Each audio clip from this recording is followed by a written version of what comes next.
the application to allow him to do so. Yes. Thank you. What do you say, the minority from bench? Mr. Speaker, the deputy majority leader hasn't explained why the minister is not here and the deputy minister instead. And Mr. Speaker, there is this thing that is going on. Last Saturday, a minister was at a function, and the deputy minister was at a function, and the deputy minister was awarded as a best deputy minister, while the minister was not given anything in an award ceremony. So if deputy ministers would begin, the able minister for sports, Honorable Noke, he was at the function, but the deputy minister for sports, for transport was given an award as a best performing deputy minister, and the minister was not given an award.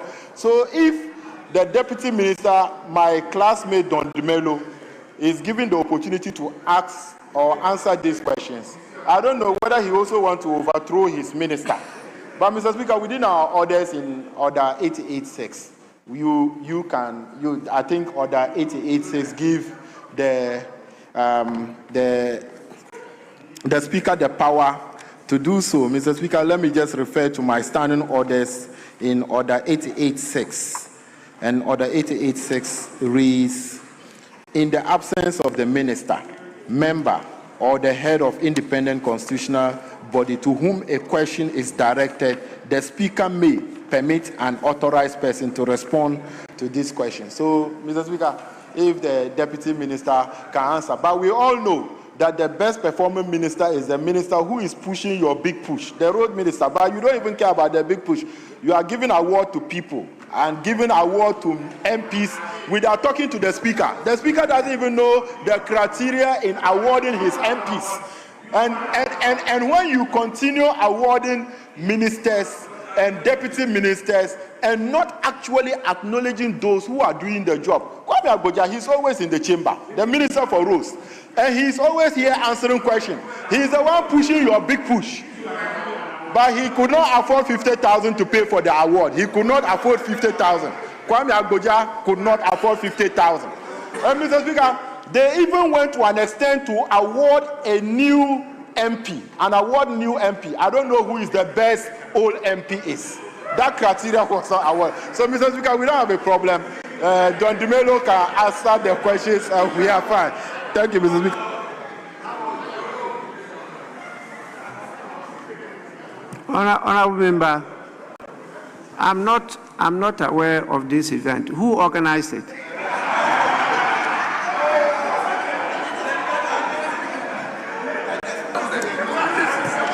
Mr. Speaker, the Minister for Government Communications is here. So he knows the ministers under his government that was awarded, and the deputy ministers, and the members of parliament. So you are in a better position to answer that. Mr. Speaker, even the CEO of Professor Pesa White, Stiga, he's the CEO of SIGA. He issued an official statement saying that he was approached, Pesa White, that he was approached to pay 50,000 to be adjudged the best CEO. And he declined. And 25,000 to have a table. But we are aware that the ministers were awarded, and some MPs were awarded as the best performing MPs in this chamber. So he's in the best position to answer. Honorable member, you have still not answered my question. I say, who organized? It's not the minister who asked the minister is aware. He knows that. He's aware of what? He has written a letter to that effect. He has written a letter to that effect. And the chief of staff have also written a letter. So he's aware. Honorable Minister, please, what do you know about this issue that way? Thank you very much, Right Honorable Speaker. Mr. Speaker, I need to place on record that as far as government is concerned, no state agency or entity has organized any award ceremony purporting to honor ministers, MPs, or any other category of public servants. What I do know is that for a very long time, indeed I recall that even in my days as a deputy minister for information, sometime between 2013 and 2016, there have been all manner of groups who send round invitations and solicitations to people to be part of award schemes. And we understand that this particular awards that we are discussing started 6 years ago. And indeed, there are some members of the previous government who received similar awards. So it is purely voluntary. It is a private sector activity. And government does not in any way, shape or form endorse it. Mr. Speaker, in order to bring clarity to the matter, the Secretary to the President caused to be issued a statement in which the President has admonished and cautioned all of his appointees to steer clear of such awards, because we do not believe that it is the best way to go. So private entities are free to organize any award schemes, but this government does not endorse it. So it is a private entity, Mr. Speaker. I cannot speak for the private entity that organized it, but government was not part of the organization. I have answered the question. Government was not part of the organization. Indeed, government was not informed that any such. Again, Mr. Speaker, there is no evidence. There is no evidence that any minister paid for any awards. Yes, there is a statement or a write-up issued by Professor Kwesa White of SIGA that he was approached to pay 50,000 cedis and he declined. That does not mean that any other person paid any monies, especially in the absence of any evidence to that effect. Thank you very much, Mr. Speaker. Is this issue too open to debate? Yes.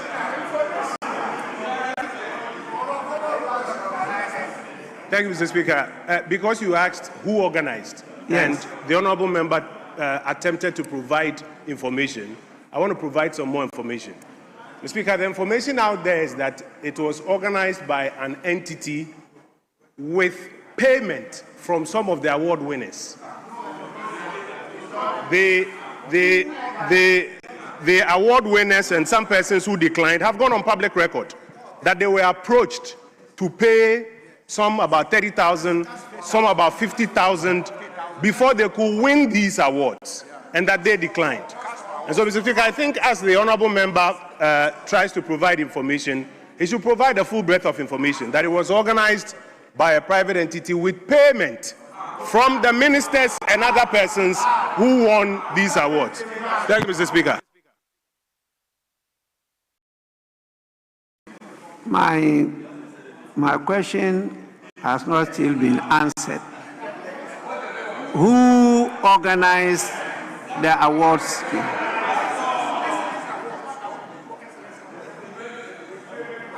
Yes. Mr. Speaker, it was organized by a private company by name Excellence Awards or so. Mr. Speaker, the minister is speaking. Honorable member, are you just part of rumor mongering, or you have facts that there is a private company called Excellence? Mr. Speaker, I'm giving you the information which has been reported. Big events. The company called Big Events under the banner Excellence Awards. This is what they've advertised. Are you part of the rumor mill, or you are sure there's a company called Big Events? Because you are, I'm serious about this, because if you have cross-checked and you have official records that there's a company by name Big Events Ghana. Big Events Ghana. Registered That's company. the name of the company. Registered company. Registered company. With directors. Mr. Speaker, we have to check. But the name of the company is Big Events Ghana. But Mr. Speaker, it's a good question you asked. It's a very important question you asked. And Mr. Speaker, the further information I was trying to give you is that the minister responsible for government communication should have told you, Mr. Speaker, that this matter was so important that the president caused his secretary to issue a public statement on the matter. And so, when we are giving information, let's give the full remit of the information. The president issued a statement. And Mr. Speaker, the issue on the table is that this private company organized an award ceremony which ministers and government officials participated in and paid for. And Mr. Speaker, out there, this scandal is being cashing cash for awards. And indeed, Dr. Kwesa White, Mr. Speaker, let us not forget that Dr. Kwesa White is the boss of SIGA, CEO of SIGA, and SIGA's mandate, Mr. Speaker, in all humility and modesty, I was Deputy Chief of Staff, part of the committee that transformed the Diversity Implementation Committee to SIGA. SIGA is responsible for monitoring state enterprises. And it is on the basis of that that the boss of SIGA came out to say this awards ceremony is suspect. And that even he, as CEO of SIGA, he was approached to pay a whooping 50,000 Ghana cedis to receive an award. So, Mr. Speaker, I conclude by submitting to you that the issue out there are two issues. The first one is that these awards, the recipients paid for the awards. And the second issue is how government officials have suddenly made enough money to be able to pay 50,000 cedis. In some cases, they claim 200,000. In other cases, 250,000. That is the issue. That is the issue related to the cash for awards. And some ministers, Mr. Speaker, some ministers who did not receive the awards and who believe that they are performing ministers have come out to indicate that there is a particular minister who is being given an award and he's not deserving, and that he was given the award because he was able to pay. And that I am working better than him, and yet I did not get the award because I could not afford to pay. Mr. Speaker, so when we are dealing with these matters, Mr. Speaker, in conclusion, when we are dealing with these matters, Mr. Speaker, it goes to the heart of the integrity and honesty of public service. Because public service ought to be what it is, as you've consistently indicated. Public service should be public service. And so a minister then parades and gets an award that is doing so well, only for it to come out that he paid for it. That's the issue. Yes. Thank you, Mr. Speaker. Honorable Deputy Majority Leader. Yes, please. Thank you, Mr. Speaker. Mr. Speaker, there seems to be a lot of appetite for rumor mongering this morning in the chamber. I don't think there is evidence in what is being said. Mr. Speaker, you did ask a question, and the communication minister said that it wasn't organized by government, but he knows that it was done by a private sector. That, I think, is where the story ends. We don't have any information as to what you are alluding to. And Mr. Speaker, I think there is no evidence, so with all due respect, Mr. Speaker, we have some business to do this morning. Thank you. Yes. Mr. Speaker, I wanted to appeal to your good office that if, Mr. Speaker, I wanted to appeal to your good office because you see, listening to the issue I raised and the contribution and the response from the minister in charge of government communication, he did admit that government have issued a statement to this matter. It's a serious issue. Mr. Speaker, if you can kindly direct that we should set up a committee to investigate. Mr. Speaker, to investigate. Mr. Speaker, we should. Mr. Speaker, so that Mr. Speaker, a bipartisan committee to investigate this matter and see the criteria for the award.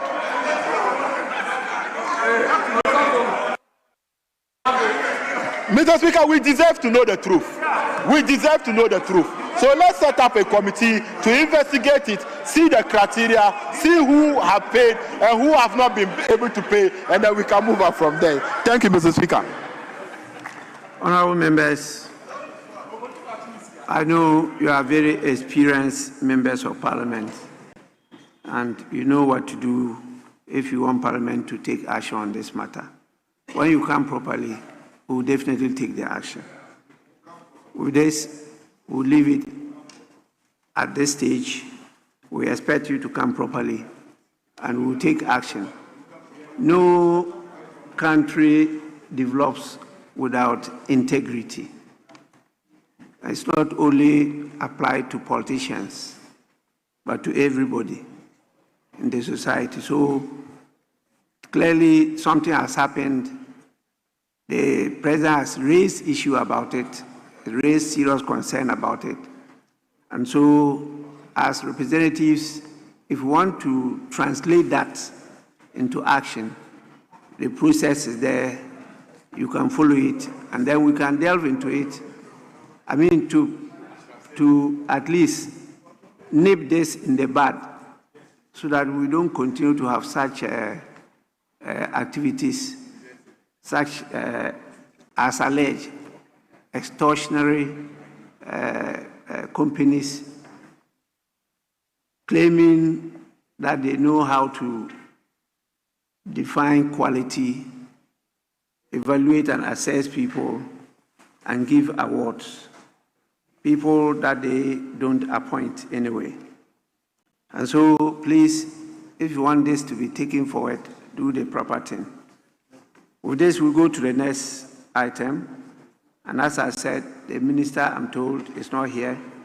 He's being represented by his deputy, able deputy. And so I'll call on the members to ask the question.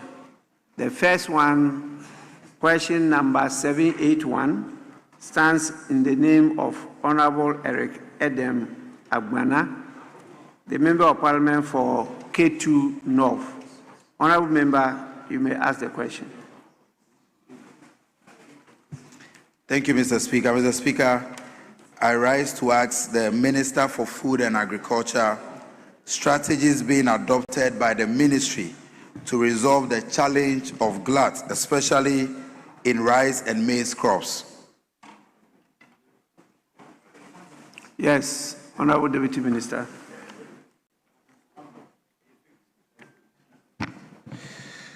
Thank you, Mr. Speaker.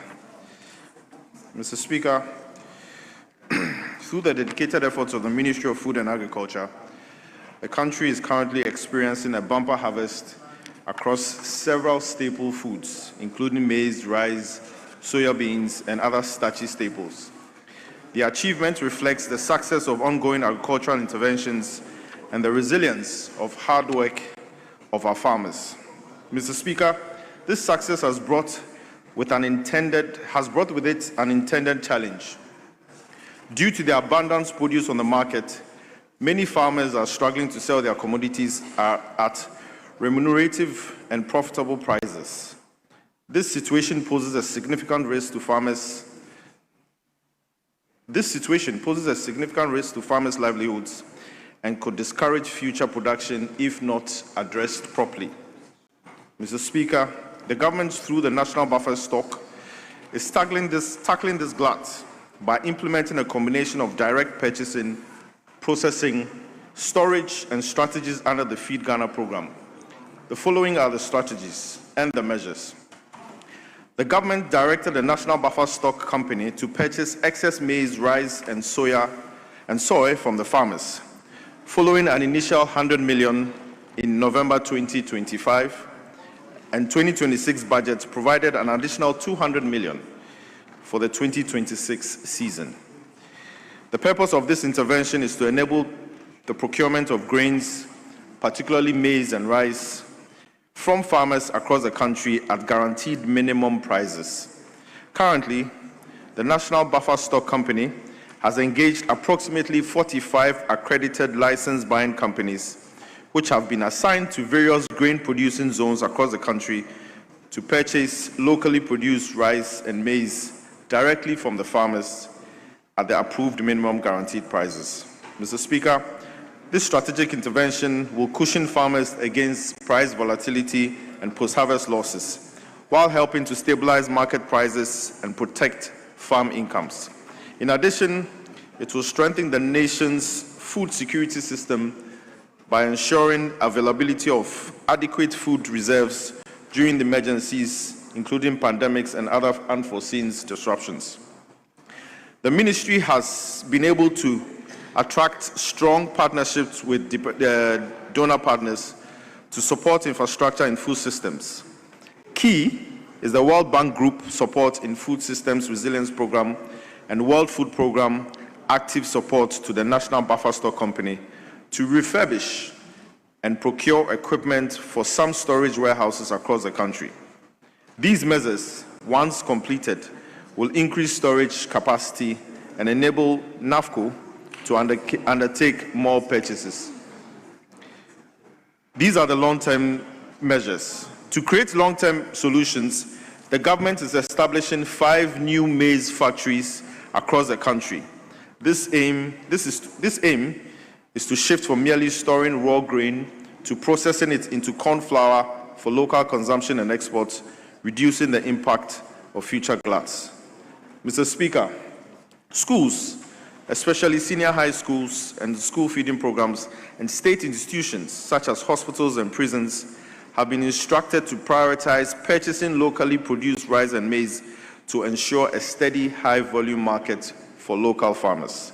These interventions demonstrate government's unwavering commitment to support farmers, sustaining agricultural growth, improving rural livelihoods, and safeguarding national food security. Thank you, Mr. Speaker. Honourable Member, any supplementary question? Thank you, Mr. Speaker. Mr. Speaker, I would want to humbly ask the Minister what special attention the ministry is giving to rice farmers, considering the fact that it is almost their season and they need to sell their produce from the last harvest so that they'll be able to purchase farm produce, especially farmers in Apipe, Avalavi, Klenomadi, and other parts of Ketu North, a constituency that is largely known for rice production. Thank you. Yes, Minister. Thank you, Mr. Speaker. Mr. Speaker, and I can assure my colleague, Honorable Edem Agbana, that the buffer stock will be in their constituency soon to buy the excesses from the farmers. Thank you.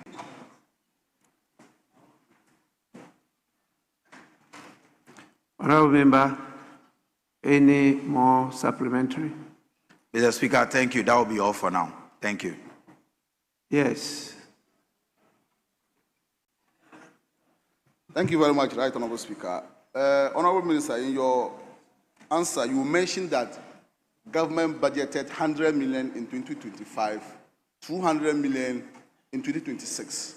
I want to find out, so far, how much has been released to the buffer stock to purchase these food products? By the Ministry of Finance. By the Ministry of Finance records. But you mentioned it. You mentioned it. You mentioned it. It's in the answer. It's in the answer. Mr. Speaker. Yes, Honourable Minister. Mr. Speaker, I'm not done. Honourable Minister. Mr. Speaker, I'm not done. A question at a time. Thank you very much, Mr. Speaker. Yes, Minister.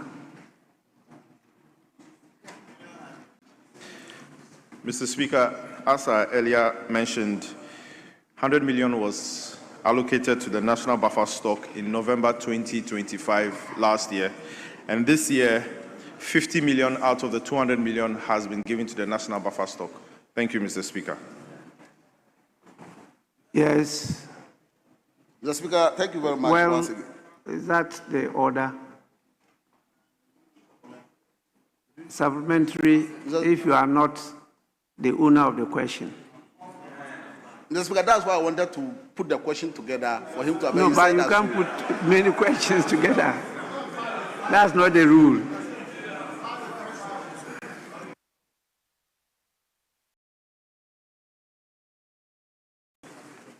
Yes. Thank you, Mr. Speaker. Mr. Speaker, in the minister's response, he says that the slump in demand is as a result of a bumper harvest. Can he provide this House with data for the maize and the rice that he speaks about to establish, as compared to the previous year, that indeed it is a question of bumper harvest and not rather a slump in demand? Yes, Minister. Mr. Speaker, those figures, I don't have it offhand, but I can confidently tell you that because of our prudent agricultural policies, it is indeed a bumper harvest. Thank you, Mr. Speaker.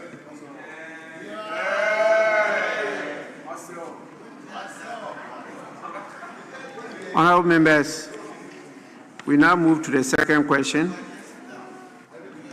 and that question stands in the name of the Honourable Member for Heman Lower Denchira, Honourable Lawrence Ajinsam.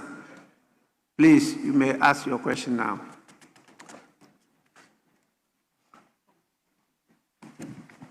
Right Honourable Speaker, I rise to ask the Minister of Agriculture, Food and Agriculture, the plans that the ministry has to enhance poultry value chain from production to processing and value addition, marketing and distribution, and consumption and demand. Yes, Honourable Minister. Thank you, Mr. Speaker. Mr. Speaker, the ministry's plan under the Feed Ghana program to enhance the poultry value chain from production to processing and value addition, marketing and distribution, and consumption and demand is anchored on a comprehensive end-to-end strategy designed to revitalize and expand Ghana's poultry industry.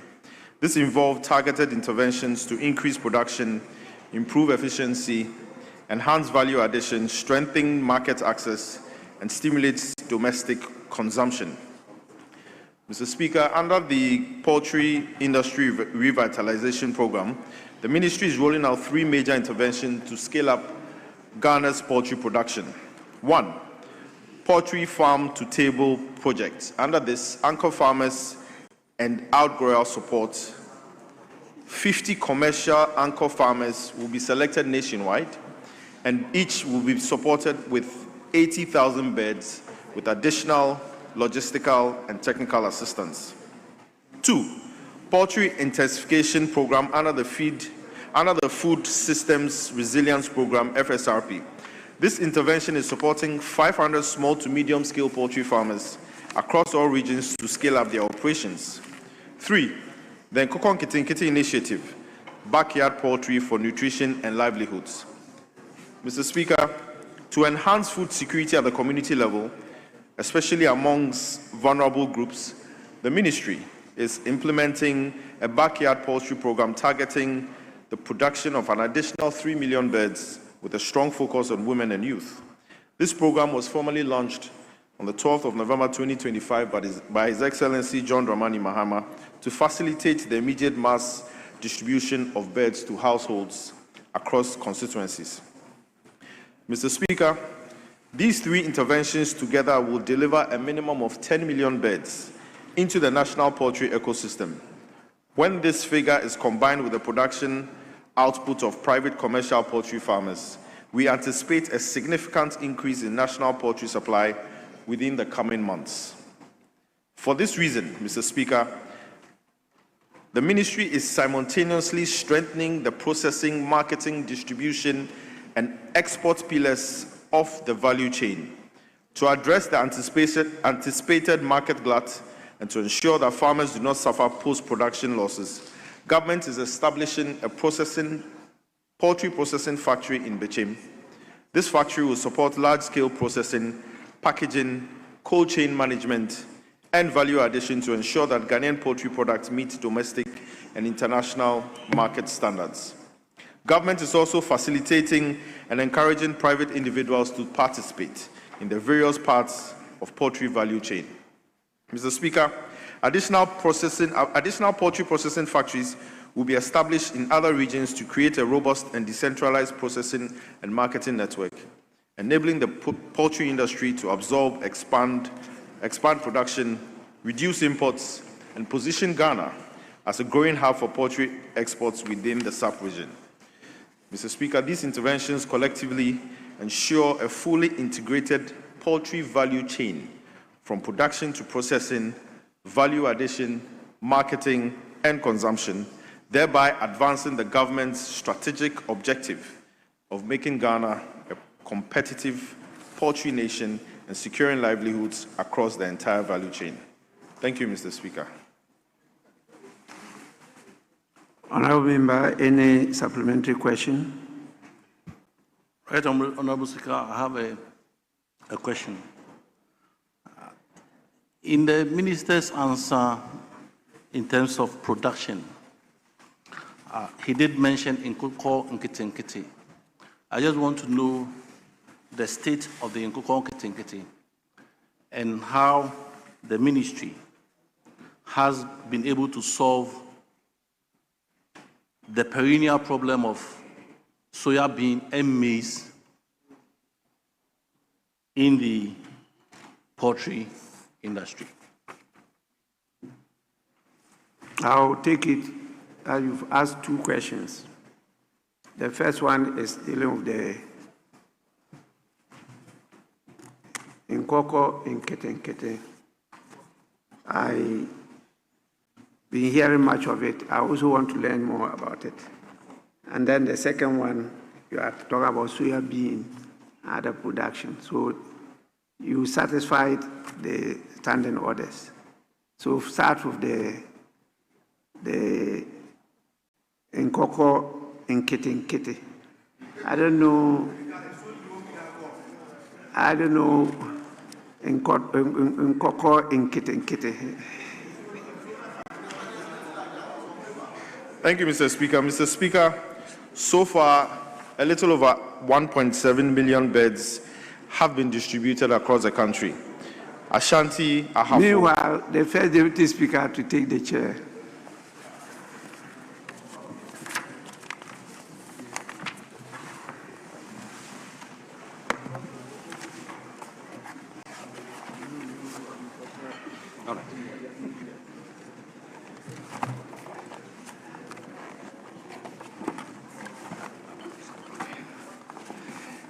Yes, Honourable Minister, you may continue. Thank you, Mr. Speaker. Mr. Speaker, so far 1.7 million beds have been distributed across the country.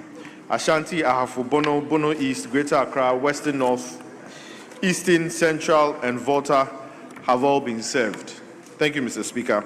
Mr. Speaker, to the next question about the maize and soya, most of the processing factories are currently working with the suppliers of the feed to be able to buy from them so that they can produce the feed and hence hand it over to the beneficiaries of the Nkoko Nkete. Thank you, Mr. Speaker. Yes, Honourable Member, any further question?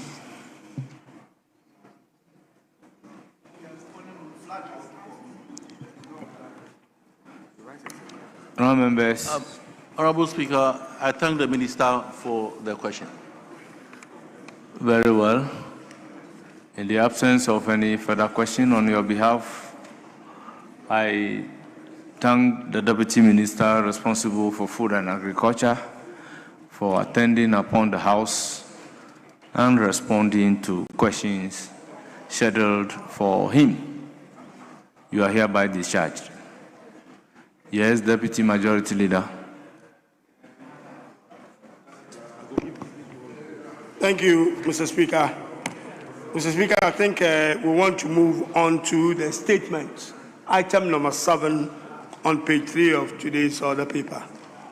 But we will skip the first statement, 7A, and then move on to B, C, D, and E, as we agreed when we were in Concord. Very well. Yes, minority. Mr. Speaker, We were just drawing the Deputy Majority Leader attention that if he can get the order of business varied, then we can lay 8 the maritime and related offences bill. So if that report can be laid, then we can make progress. Yes. Yes, Mr. Speaker, yes, thanks. I think we will do that. We will. Yeah, it is. The report is ready. Unfortunately, the chairman of the committee is not here. So we will ask a member of the committee to be able to lay the paper, so we will take it next week. Thank you. So we will, Mr. Speaker, with your permission, we will alter the business for today and do item number, I believe is, item number 8, presentation of papers, and take paper. Thank you, Mr. Speaker. Honourable members, at commencement of public business presentation of papers, item numbered 8, Chairman of the committee.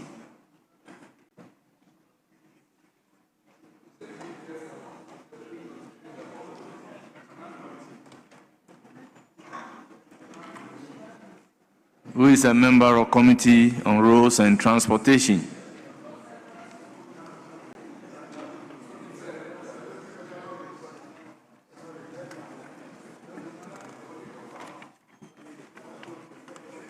Item accordingly deferred. We then come to item numbered 7. Mr. Speaker, let's go to 7, and then when we have you have a member. Mr. Speaker, actually, we have the Deputy Minister for Trade, who is a member of the committee, so he can do that.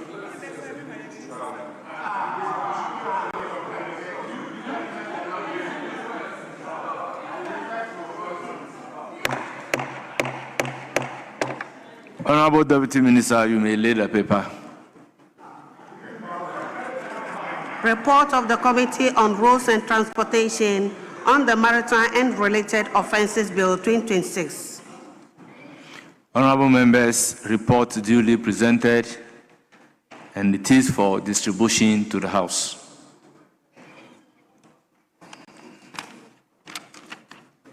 We then come to item number 7B, statement standing in the name of Honourable Kojo Opon Nkrumah, Member of Parliament for Ofonsi. Mr. Speaker, thank you for the opportunity. I rise on a matter of urgent national importance, the state of youth unemployment in our country today, and whether we are doing enough to tackle it. Mr. Speaker, let me begin with data from the quarterly labor force statistics of the Ghana Statistical Service. In December 2024, the unemployment rate for young Ghanaians aged 15 to 24 stood at 32%. By the third quarter of 2025, that figure had risen to 32.5%, Mr. Speaker. In the Greater Accra region alone, youth unemployment in Q3 2025 reached 49.3%. Mr. Speaker, nearly 1 in every 2 young people in our capital region is unemployed. The Ghana Statistical Service also tells us that 7 out of every 10 unemployed Ghanaians are under the age of 35. The GSS classifies 1.34 million young people aged 15 to 24 as not in education, employment, or training. When Ghana's national youth policy definition extends to age 35, the figure rises to 1.95 million. Nearly 2 million young Ghanaians are neither earning nor learning. Mr. Speaker, the unemployment problem in this country is not a general problem with a youth dimension. It is a youth problem, and the burden is getting worse. And Mr. Speaker, let me be very upfront with this. No government has fully solved this problem, including the previous NPP government, and we must all take responsibility for this. But the question before this House today is what is being done now to tackle it and whether or not it is working. Mr. Speaker, this government has presented a basket of solutions to the Ghanaian people. The 24-hour economy, the 1 million coders program, the Jumara program, and the promise of 250,000 jobs annually. The 24-hour economy was launched in July 2025, but the authority bill only came before this House in February, and concerns have already been raised that it does not provide for the promised shift system or employment expansion. The 133 is not included. The 1 million coders program received over 90,000 applications in 48 hours, showing the hunger among young people. Yet by November 2025, the program's website was effectively offline before being relaunched with plans to onboard 30,000 people in the first cohort. On Ejumera, Mr. Speaker, a target of 10,000 businesses a year is what was announced. But by March 2026, 11 months after the launch, grants had been awarded to only 475 entrepreneurs, Mr. Speaker. On the 12th of November 2025, 21,000 young people converged at Elwak Stadium for a single Ghana Armed Forces recruitment exercise. Unfortunately, 6 died in the stampede and 5 more went into intensive care, all while competing for only some 2,000 slots. We have a labor market crisis, and it is getting worse. The questions confronting us is whether the programs that have been outlined by the government of Ghana will work, or whether we urgently need a new job creation strategy. The youth of this country are not looking for slogans anymore. They want feasible programs that create dignified, productive, and well-paid jobs.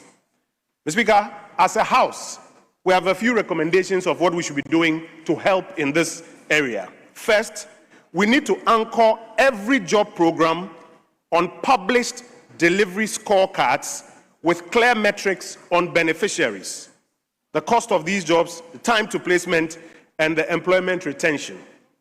Second, we need to separate skills development from job creation, and we need to fund both separately. Training people without creating demand for their skills only manufactures disappointment.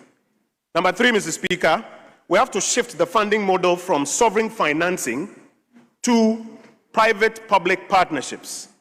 Government should focus on de-risking, co-investing, and creating regulatory clarity, while private capital drives the large-scale job creation that we need. Number 4, Mr. Speaker, we need to make the apprenticeship economy the spine of the youth employment strategy through national certification, employer co-funding, and clear pathways into employment or self-employment. Finally, Mr. Speaker, I propose that we need to build a credible labor market information system for the Republic of Ghana, which will publish timely district-level data on vacancies, sectoral demand, skills gaps, and graduate absorption to guide policy and budget decisions. In conclusion, Mr. Speaker, we do not need more slogans or promises that results in the pipeline. What we need are more effective ways by which we can solve the worsening youth unemployment problem in our country. The Ghana Statistical Service data is clear. The youth unemployment problem is getting worse, and the time to act is now. I thank Mr. Speaker for the opportunity.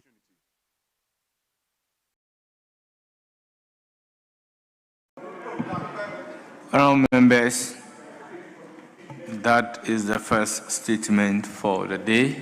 Leaders, how many comments are we taking? In view of the fact that we have to take the C, the D, the E. Yes.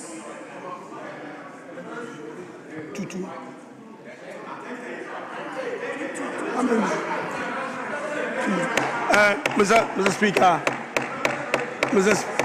Mr. Speaker, we have a few statements here today. This is the first one. So I would suggest that we do 2-2 and then move on to the others. Thank you. Yeah, 2-2.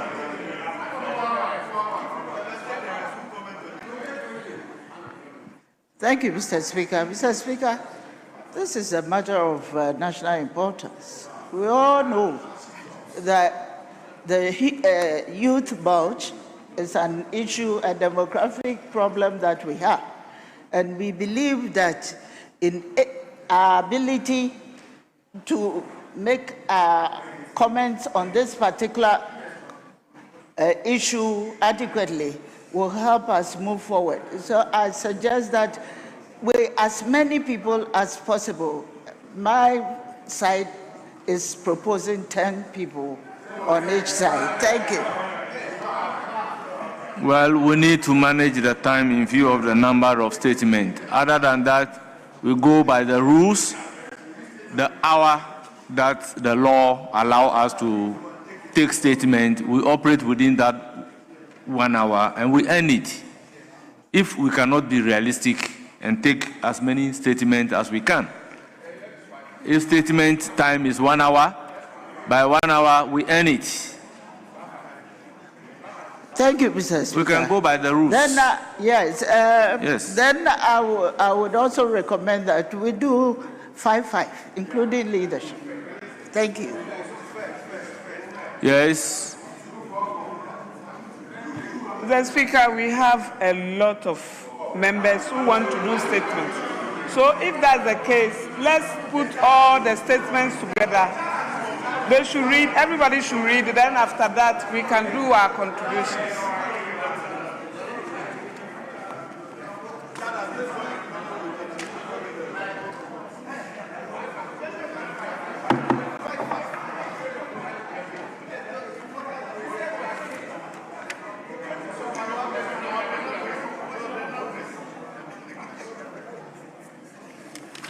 Statement time.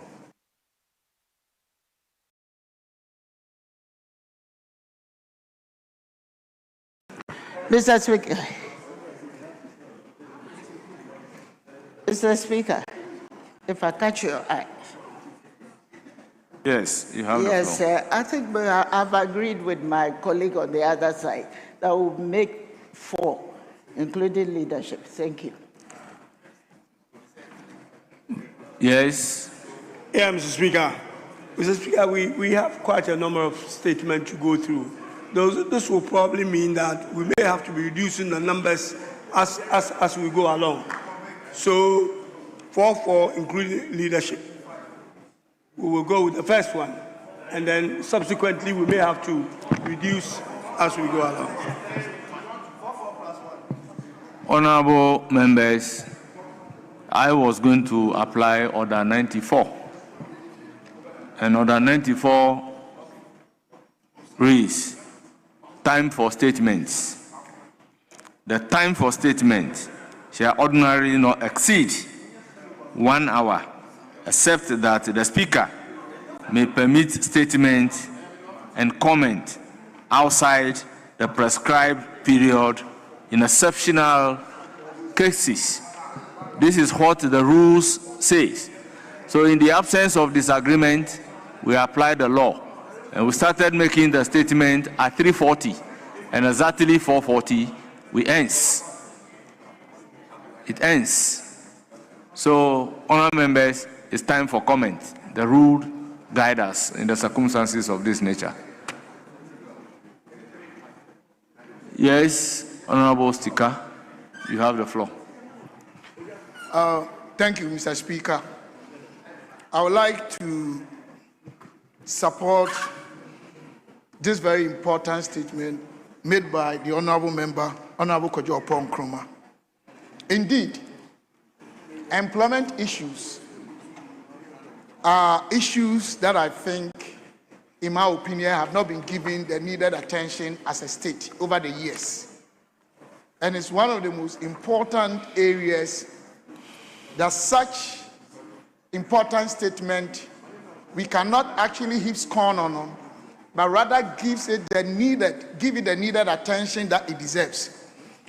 But Mr. Speaker, before we can do that, we need to situate it in the right context as a country and deal with the underlying variables or the factors or the independent variables that have contributed to this, I would say, unacceptable situation we find ourselves in when it comes to unemployment rate. Mr. Speaker, unemployment rate is basically about those in labor force who are looking for jobs, but they don't have. And how do we deal with such a situation? Mr. Speaker, modern day socio-economic development or ecosystem, the concentration basically is on the private sector. So I believe that any government, any policy maker that will be able to deal with the private sector aspect and make sure that the private sector is accorded the needed opportunity and incentives and resources and cooperation and support. Oh, boss, can you stop that, please? Mr. Speaker, thank you very much. Any government that will be able to do that definitely will let us attain that goal or objective that we need. Mr. Speaker, we have a very weak entrepreneurial ecosystem as a country. Any government can give even $1 billion, just a statement or cities, to all the entrepreneurs or investors or business actors in our country. Even with that interest rate, I can assure you, within a year or two, we are not going to get the expected results. So I am just suggesting that as much as we need capital for them, we need specific policies for them.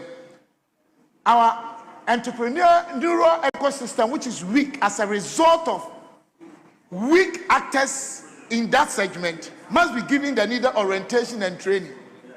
Not only the financial aspect. Two, any government that is in place must demonstrate that readiness, preparedness, and ability to do that, which it is very unfortunate that from my brothers from the other side, they gave us hope. They sank what they are sampaneba. 24-hour economy, big push. All these models were supposed to give us employment.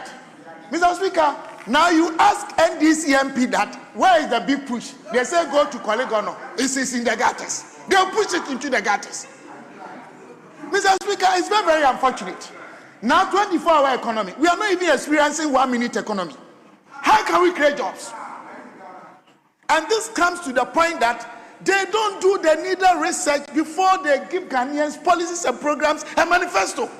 They lack the needed the requisite research that they need. Without the needed data, because decision making, the basis is information. They don't even have the requisite data. They didn't do any preparation. They only wrote that in their manifesto just to deceive Ghanaians. And I see most of the Ghanaian young ones go to Circle, go to even Kejetia, go to Kantamanto, go to Takrade. All the young guys have given hope in this government because they have been deceived. So, Mr. Speaker, as much as we write in our manifestos with the intention of creating jobs, my input this afternoon is that political parties must do the needed research, must conduct the right research and get the right data with integrity and provide the right needed of value chains before they can promise Ghanaians. Other than that, we will always manage that propaganda economy and create mirage of jobs once they are not there. Mr. Speaker, one of the things is also how we abuse state resources. Misuse of funds. Because we need those funds to give to private sector to create the jobs. Recently, my brothers went to London. Honorable member, your time is up.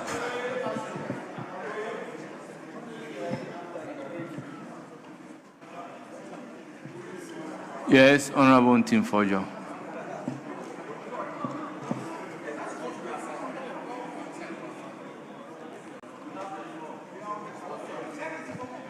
Thank you very much, Right Honorable Speaker. I rise to commend the maker of the statements, my very good friend, the Honorable Member for Fwasia Yobri, Honorable Kojo Ponkroma, for bringing to the fore this national crisis and very dangerous trend that must be nipped in the bud without partisan considerations.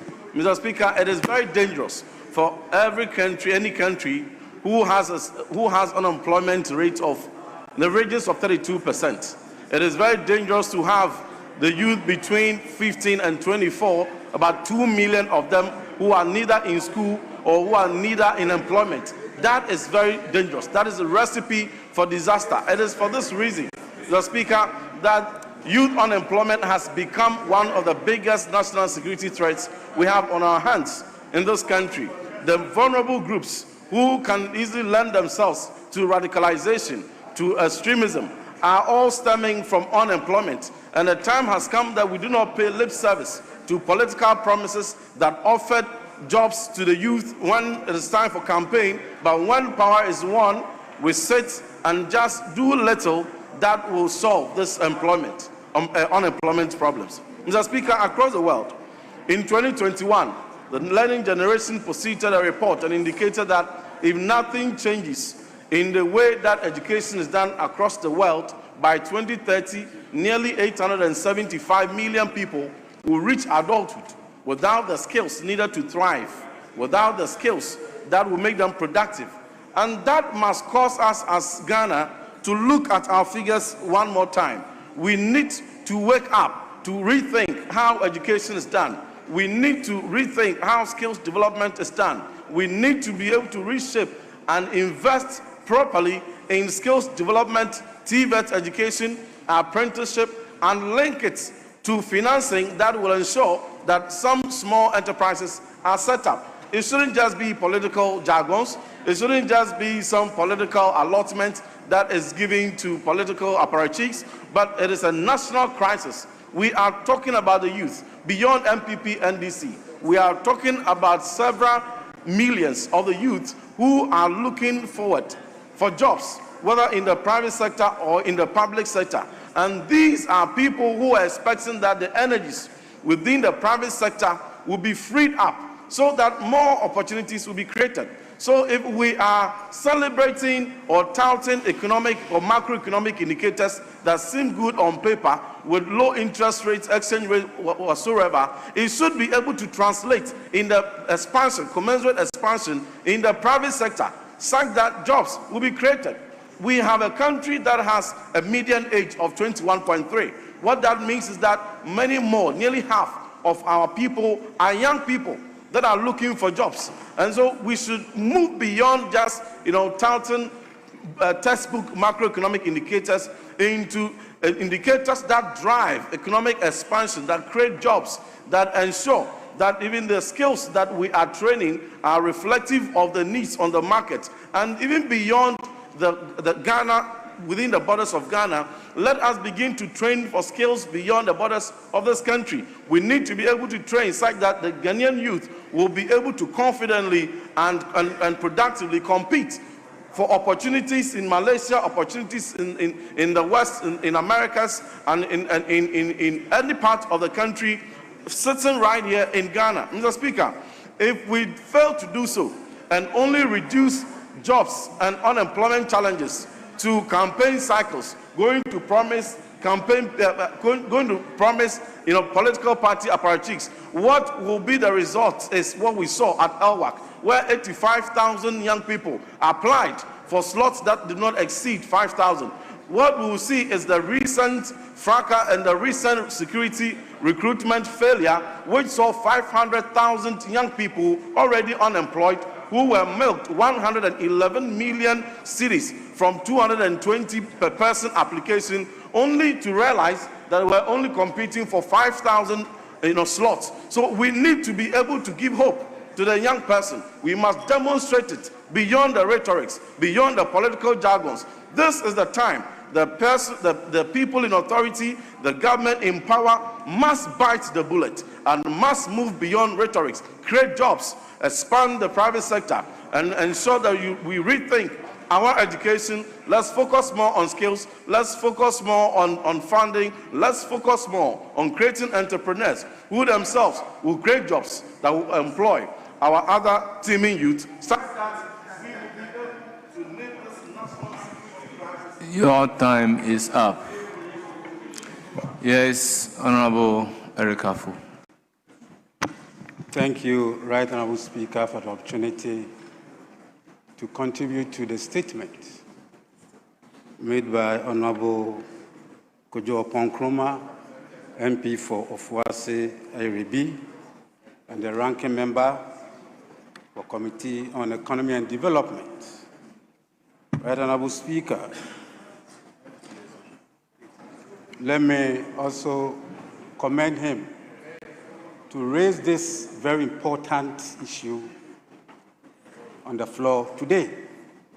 And also, let me also thank him for admitting to the fact that within the statement, the previous government was unable to solve the youth unemployment. Thank him so much for that. He's so fair and courageous to say this. Honorable Speaker, let me say, what I'm saying is the truth. Go to the statement you see. Mr. Speaker, let me say that in 2017, the general unemployment situation in the country was around 8%. 2016-17. Go and check. The general unemployment situation in the country was about 8% of the entire population. Mr. Speaker, in 2024, it was 16%. So he's right to say that the previous government could not solve the unemployment situation in Ghana.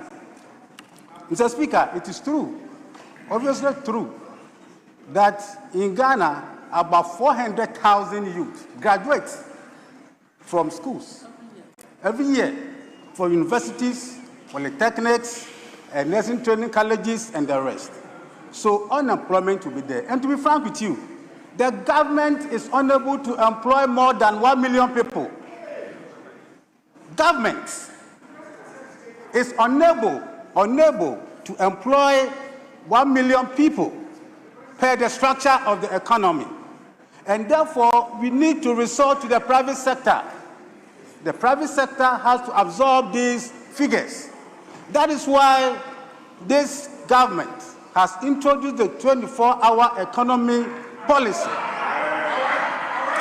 24-hour economy policy to absorb. You see, 24-hour economy policy is a private sector leg. They'll be able to absorb all the unemployment situation in the country. So we implore you to support it. And Mr. Speaker, let me say that this government has seen youth unemployment as a national security issue. As a national security issue. That is why a full ministry has been created to solve or to curb or to reduce the youth unemployment. More so, I'm very happy that he has mentioned some of the things this government is doing also to reduce the unemployed situation. Like 1 million coders program has been introduced. You have national entrepreneurship initiative programs. So this government is on course to solve unemployment situation in the country. Thank you so much, Mr. Speaker, for the opportunity. Yes, Honorable Samson Ahi. Thank you very much, Mr. Speaker, for the opportunity to contribute to the statement by my colleague. Mr. Speaker, there are two ways of addressing unemployment in the country, either through by the government or through the private sector.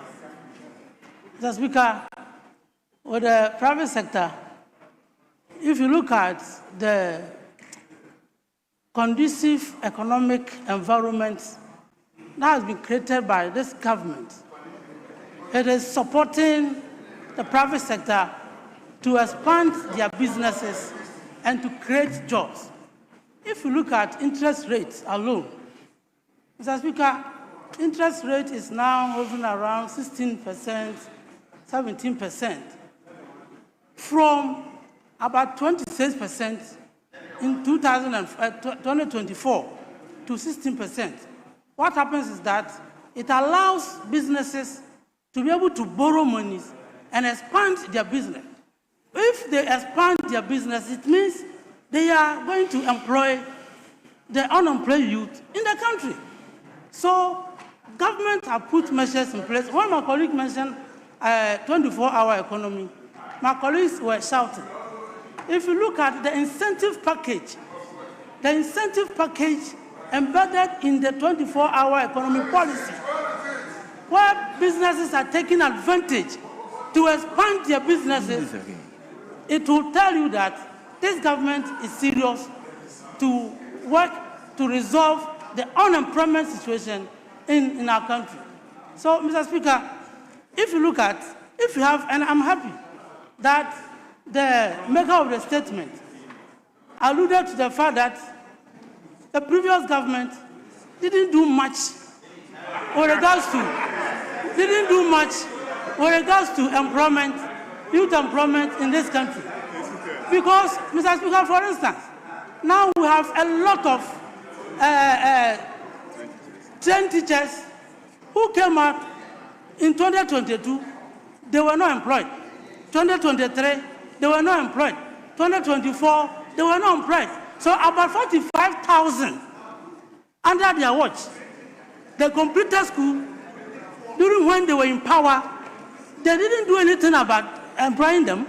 So these are all students who are there waiting to be employed.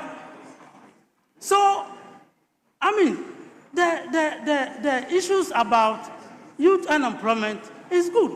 But I have a problem with the messenger who is carrying this message to Ghanaians. Because when you couldn't employ graduates from the teacher training college from 2022, 2023, 2024, is it today, 1 year after you have left office, 1 year after you have left office, you are now crying more than the bereaved. You are now crying more than the bereaved. So, Mr. Speaker, if you look at what the government is doing, this year, in 2025, government has expanded the export base. So, from the GEPA, Ghana Export Promotion Authority, their records, there's increase of 35% of export into export values in this country. $5 billion. $5 billion. That constitutes 35% increase from 2024. Mr. Speaker, so when there's increase in export environment, it also creates jobs. It creates jobs. So government is creating environment for the private sector to do well. Government on its own also working hard to employ the youth when they come out from the nursing training colleges, when they come out from the teacher training colleges, and other public sector, which is also providing employment to many people. Mr. Speaker, if you talk about big push, what is big push doing? Big push is a deliberate policy by government to expand our road network. When the road network is expanded, what happens? It leads to creation of jobs. Because many people, many youth who are not employed now will be employed to work in those road sectors. And so Big Push is contributing to the creation of work. If you listen to the Agri Minister, government has put in place a lot of programs and activities which is leading to creation. Honourable Member, your time is up. Yes. Honourable Member, your time is up.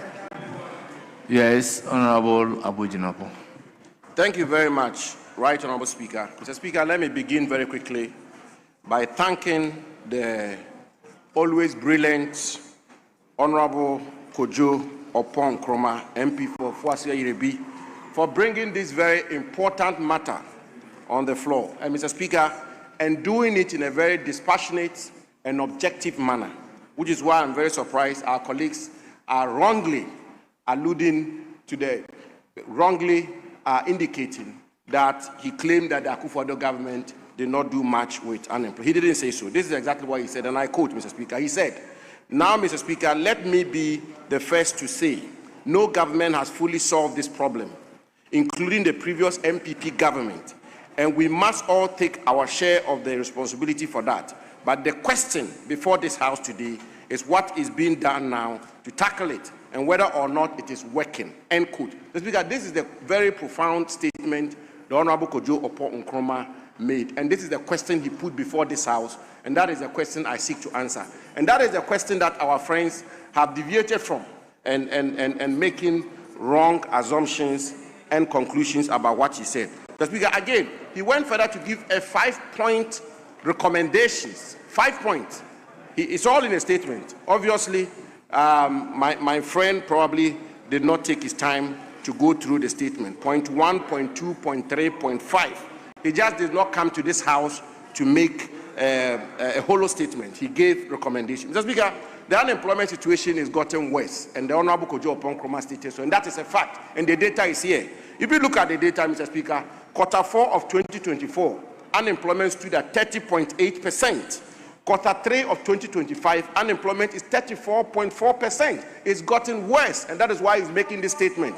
And Mr. Speaker, our friends are strenuously making the point that unemployment is not an issue in Ghana and that they are solving unemployment. I think the jury is out there. We will leave it to Ghanaian unemployed youth. If you are a Ghanaian young man watching us now, who exactly said that?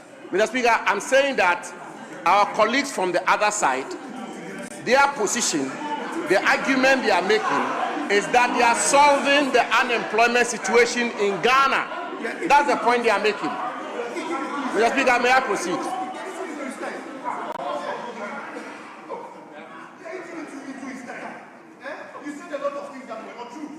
Mr. Speaker, thank you very much. Mr. Speaker, so the point I'm making very simply, that the Honorable Kojo Oppong-Nkrumah posed a question: how do we solve this problem? And I'm saying that our colleagues on your right-hand side, the NDC majority, is strenuously arguing that they are solving the unemployment situation problem in Ghana. I'm saying that if you're a young man watching us, that you will be the best judge whether the unemployment situation is being solved. And I've just given data to indicate, Mr. Speaker, that the unemployment situation in Ghana today has gotten worse. Akufo-Addo left with 30% unemployment. President Mahama and the NDC today have taken it to 34.4%. That is the data. I'm not making it up. Mr. Speaker, let me say that, Mr. Speaker, what is the government doing about unemployment? The budget of 2026, the government committed to create 850,000 jobs.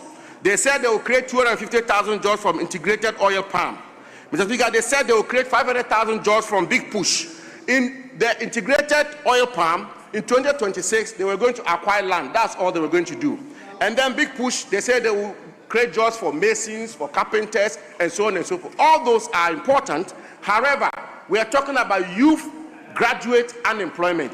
What is the government's plan to tackle youth graduate unemployment? Mr. Speaker, the government is committed 290 million Ghana cedis to purchase sanitary pads. And yes, when it comes to 1 million coders and when it comes to a Jumawura program combined, the government is committed 100 million Ghana cedis. That is the question of priorities. If you give a young woman a job and the young woman earns money, the young woman will be able to purchase her own sanitary. Mr. Speaker, let me conclude by saying that government across Ghana says they are solving unemployment by building 24-hour markets. Mr. Speaker, today in Ghana, even in the afternoon, people are not purchasing goods and products. People are not purchasing maize. People are not purchasing farm produce. Across the length and breadth of Ghana, markets are not operating in the afternoon. Purchasing power is gone down. There's no liquidity. You are not paying private sector. The finance minister is not funding agriculture. He's not funding industry, which are the backbones of our economy. You cannot create a day economy. You cannot create a 12-hour economy. How are you going to create a 24-hour economy? The unemployment situation is getting worse, and that's a fact. I thank you, Mr. Yes, Honorable Adam Agbana. Thank you, Mr. Speaker, for the opportunity to contribute to this very important statement ably delivered by the Honorable Kojo Oppong-Nkrumah. Mr. Speaker, let me begin by commending the maker of the statement for the constructive manner in which he delivered this statement. Mr. Speaker, the issue of unemployment is a national security issue, not just an economic issue. And it's an issue that all of us in this House must unite around the flag and agree that it is the biggest threat to the security of our nation. And I say, Mr. Speaker, that unemployment remains even the biggest threat to the democracy which makes it possible for all of us to sit in this chamber making laws for this country. And so we must approach the issue of unemployment from a very patriotic, very nationalistic point of view. After the statement was ably delivered, Mr. Speaker, the commentary that followed, my only surprise is that some of the commentary from the other side makes it appear as though before January 2025, there was an issue or there was no issue of unemployment. But the figures are there, Mr. Speaker. Mr. Speaker, let us be very honest and brutally honest about this conversation. Mr. Speaker, the first thing we need to recognize is that every year, about 300,000 people graduate from our various universities, and over 60% of them are unable to find jobs. So what happens is that the number keeps piling up, and so in subsequent years, others will graduate, and only less than 40% will find jobs.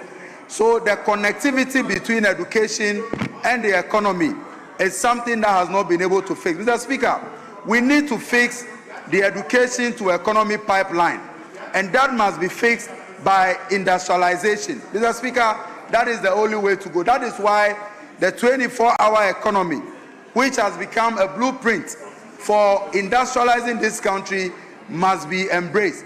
And when we hear from our friends in the NPP, they have reduced this whole 24-hour economy issue to just slogans and the market and what have you. But in this house, Mr. Speaker, we were presented with the economic blueprint for the 24-hour economy, which involves, Mr. Speaker, in case maybe they were not there, we had orientation, a post-budget orientation in this house, and the Honorable Gusitano was here. He mounted a discharge board and oriented members of this house about, and so if you were not there, or you did not pay attention, I'm sorry, but we cannot accept responsibility for your failure not to pay attention to key economic policies. However, government is instituting a 24-hour economic policy which is seeking to industrialize. It is out of that. That is why today, the Volta Lake and across that zone, we have some investment being made to create job opportunities. Mr. Speaker, the other thing we need to fix is the fact that as we speak, in our country, we export almost everything as a raw material. No country can solve the problem of unemployment if we are not adding value to the natural resources that we have. And we have to look at this issue from a critical point of view, where whether in mining, whether in the oil and gas sector or what have you, agriculture, we must begin to add value to the things that we are producing. And I must say that it is good news that as we speak today, Gold Board, for example, they have started adding value to the gold that we are mining here before exporting or selling it outside there. Mr. Speaker, the other issue we also have to look at with the issue of unemployment is the fact that successive governments talk about entrepreneurship, but entrepreneurship without key support for young people in terms of capital is actually cruelty. Let us look at how we can introduce a fund to support young people who are seeking to enter into entrepreneurship. That is a sustainable means by which we can support young people to create jobs for others. Thank you, Mr. Speaker, for the opportunity.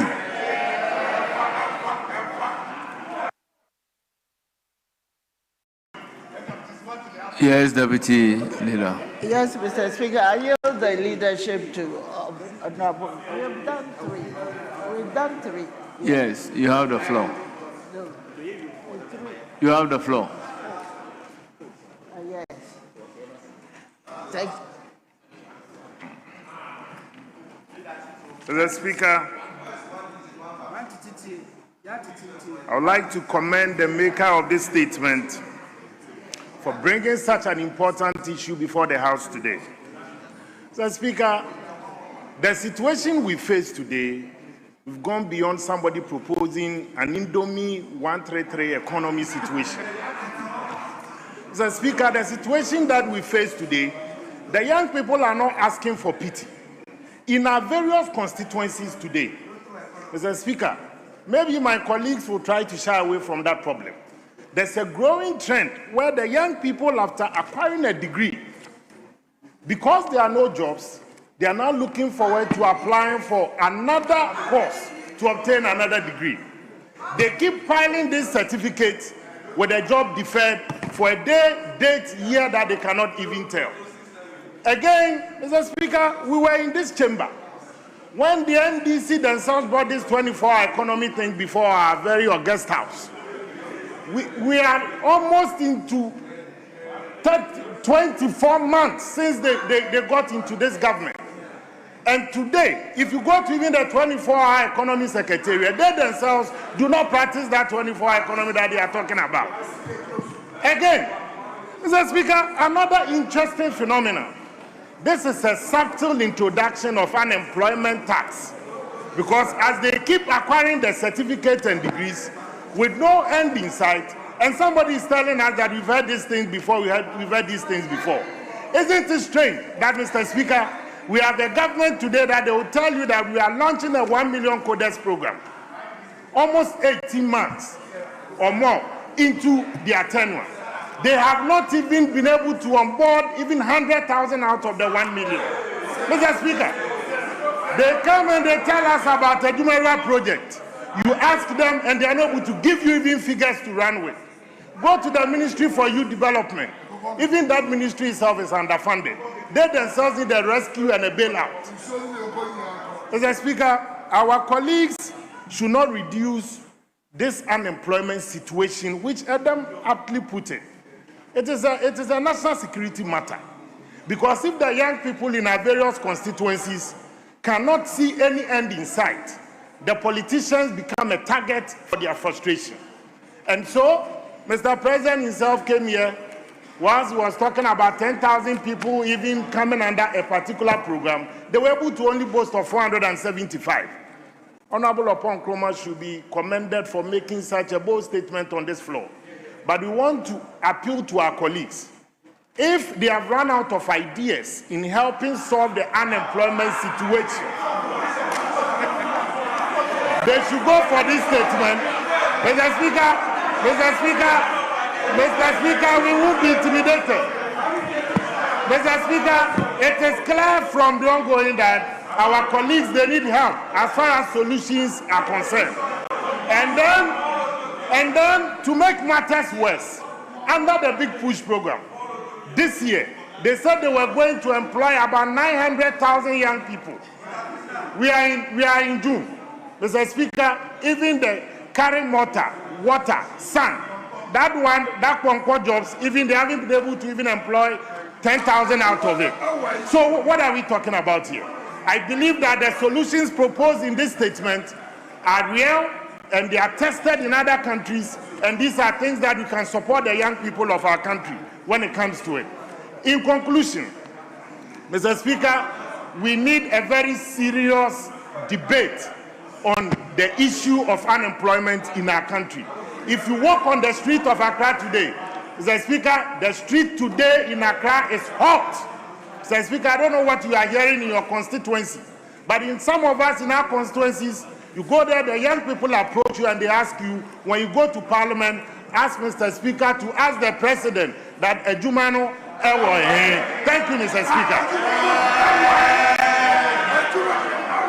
Yes, majority.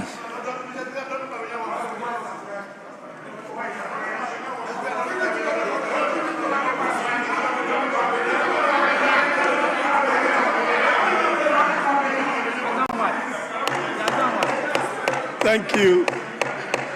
Thank you, Mr. Speaker.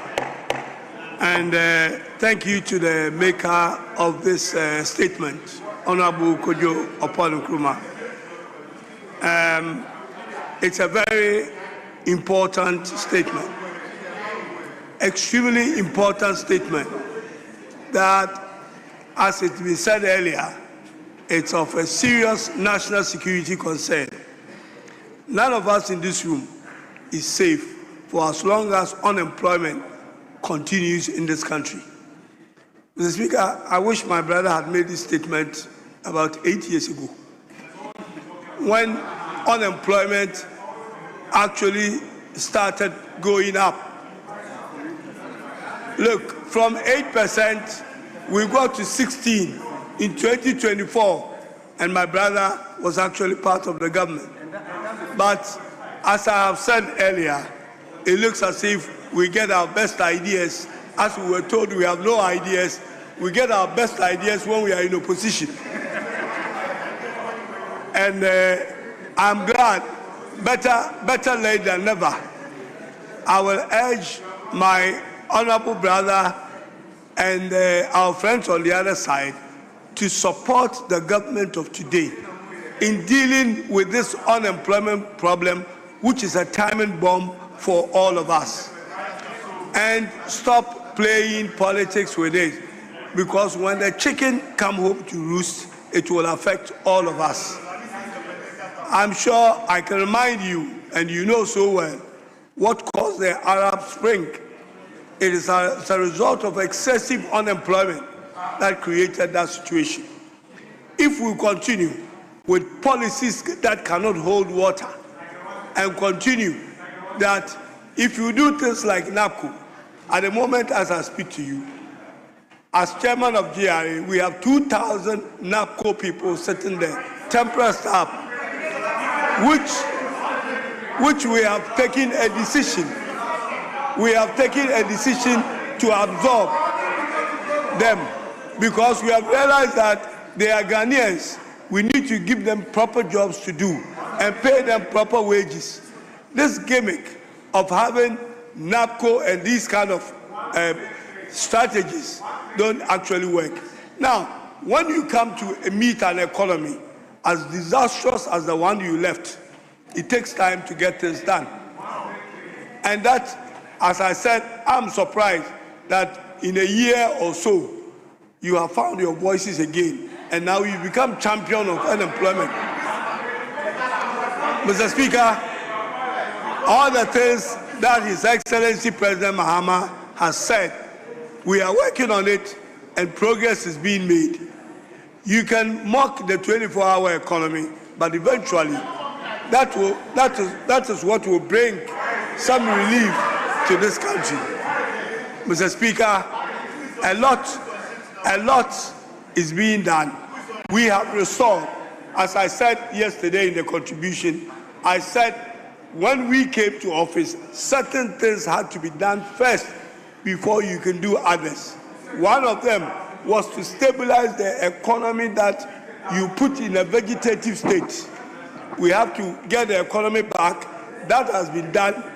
We are growing the economy, and the jobs will come at the back of that.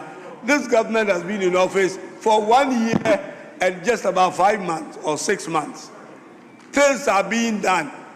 The economy that we thought would take 8 years to restore has been done within a year.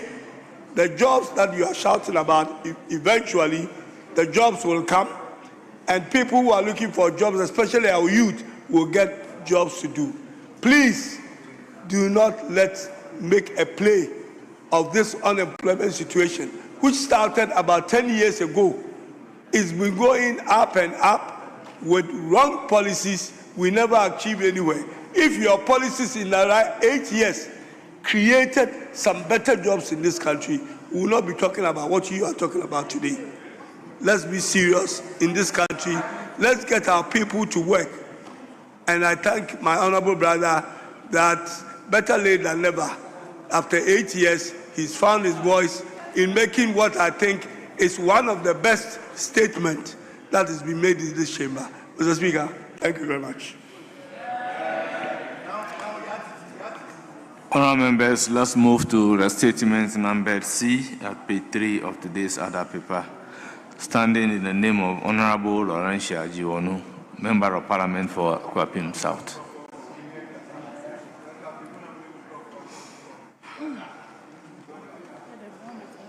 You have the floor.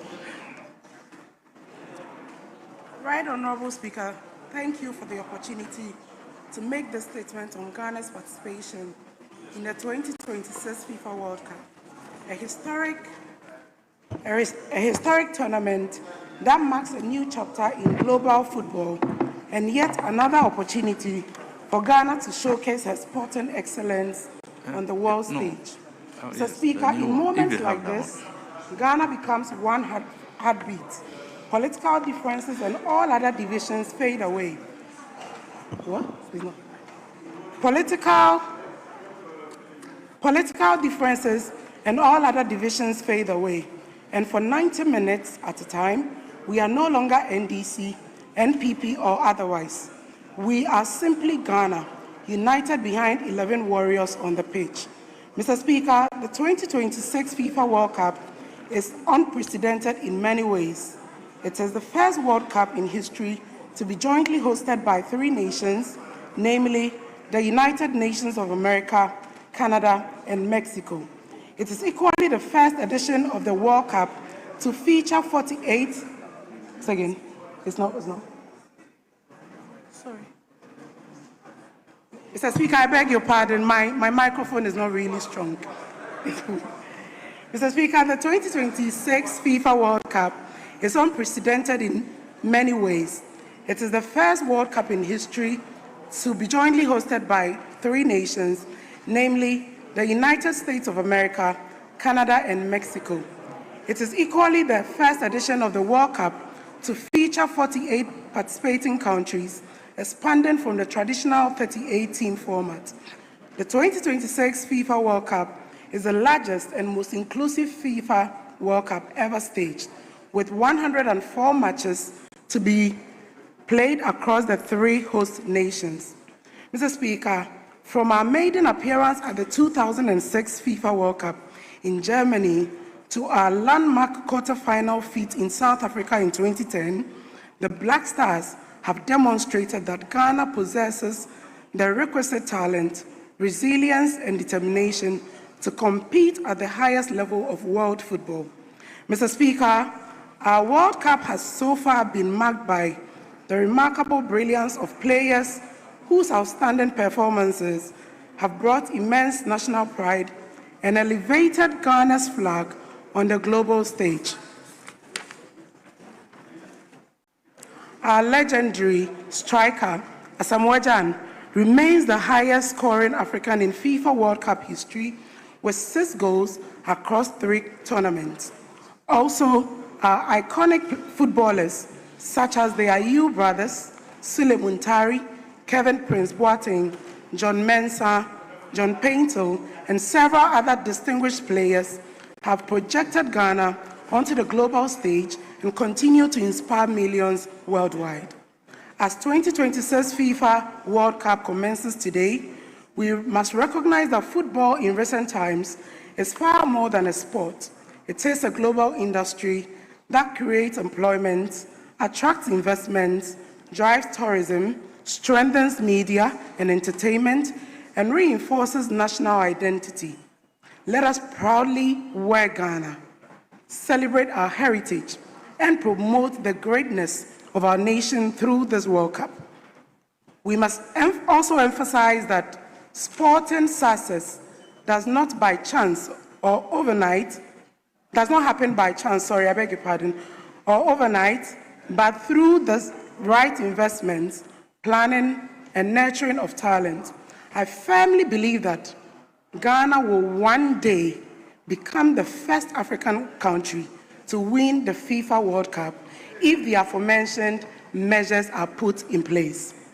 One cannot be more proud than to witness the prudent decision of His Excellency John Dramani Mahama to adopt the recommendations of the Jamafe Committee by discontinuing the use of scarce public funds to sponsor supporters to international tournaments.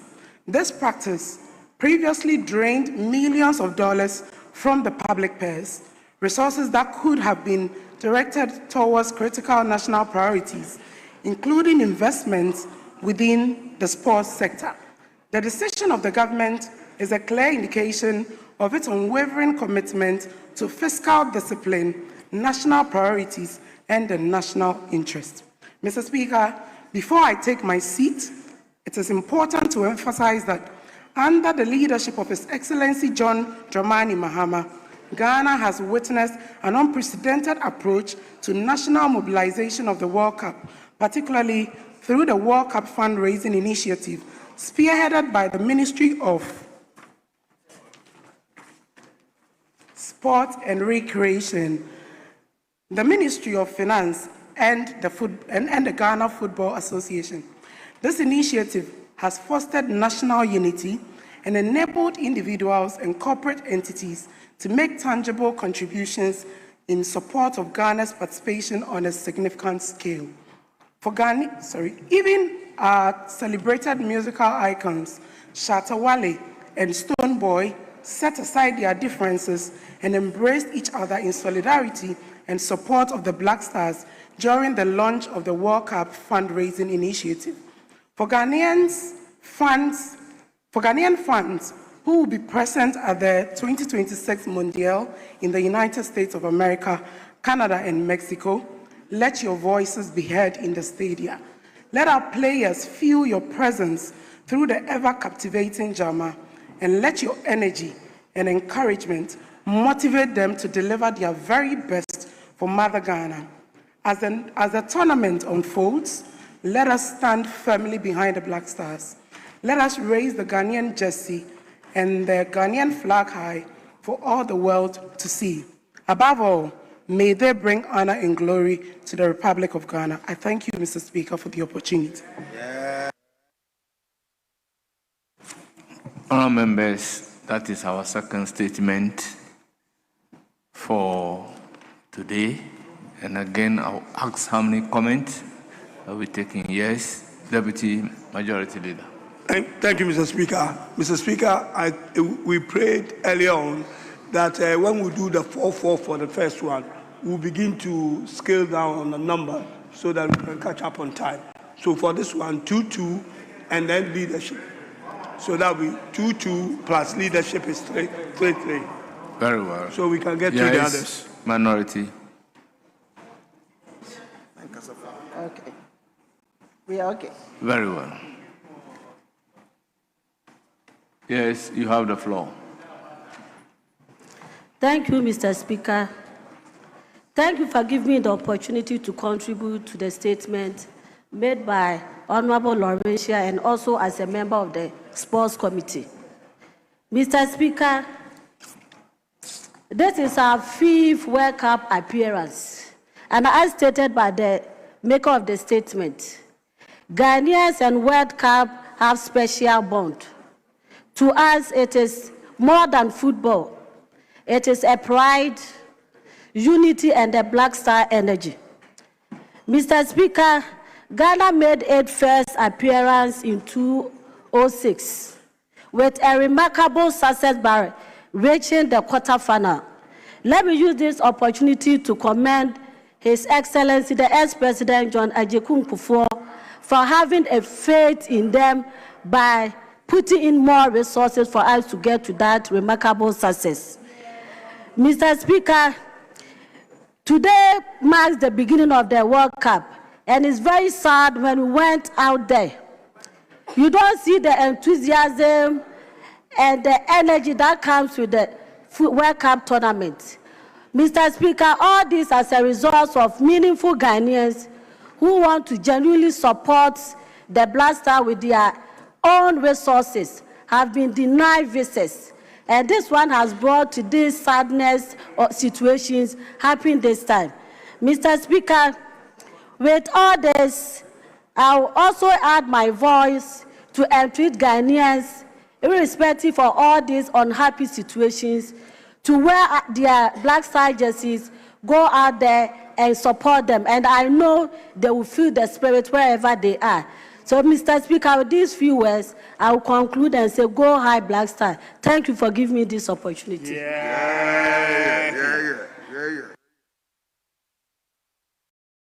Honourable Member, you have the floor.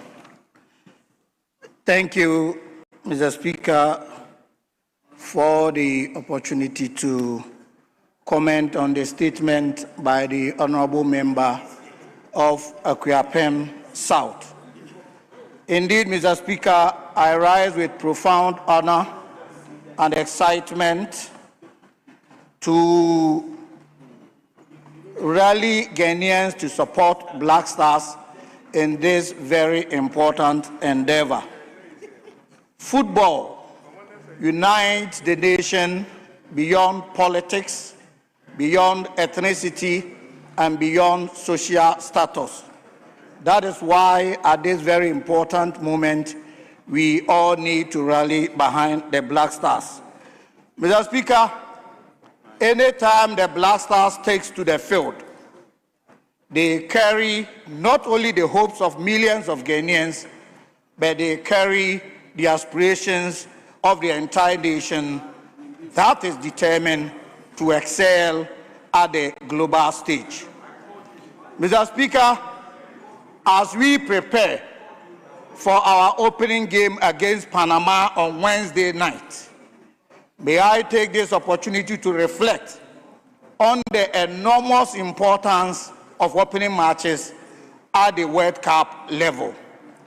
Mr. Speaker, at our maiden appearance in Germany, even though we lost our first game against Italy 2-0, the players displayed a lot of courage and determination, and that strong performance laid the foundation for our subsequent victories against Czech Republic and the United States. In 2010, Ghana made a dream start by beating Serbia 1-0, and that propelled Ghana to advance to the quarterfinals of the 2010 World Cup, and would have made history as the first African country to have reached semi-finals, but for the infamous hand of Suarez. However, Mr. Speaker, in 2014, the regrettable event in Brazil started with a defeat to United States, and Ghana could not bounce back. This defeat triggered chains of unpalatable events, resulting in our humiliating exit at the group stage. Similarly, Mr. Speaker, in 2022 in Qatar, having suffered another defeat in the hands of Portugal, Ghana could not rise to the occasion again. It is for these experiences that, Mr. Speaker, I want to use this forum to caution the players, officials, and all Ghanaians to eschew complacency as we prepare against Panama on Wednesday, because it has been established that the opening matches usually make or unmake teams at the World Cup. So we need to win against Panama. And Mr. Speaker, Wednesday's match is not about 3 points only.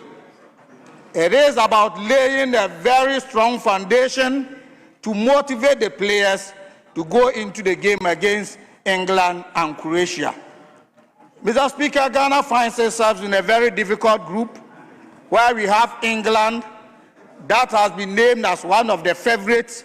We also have Croatia.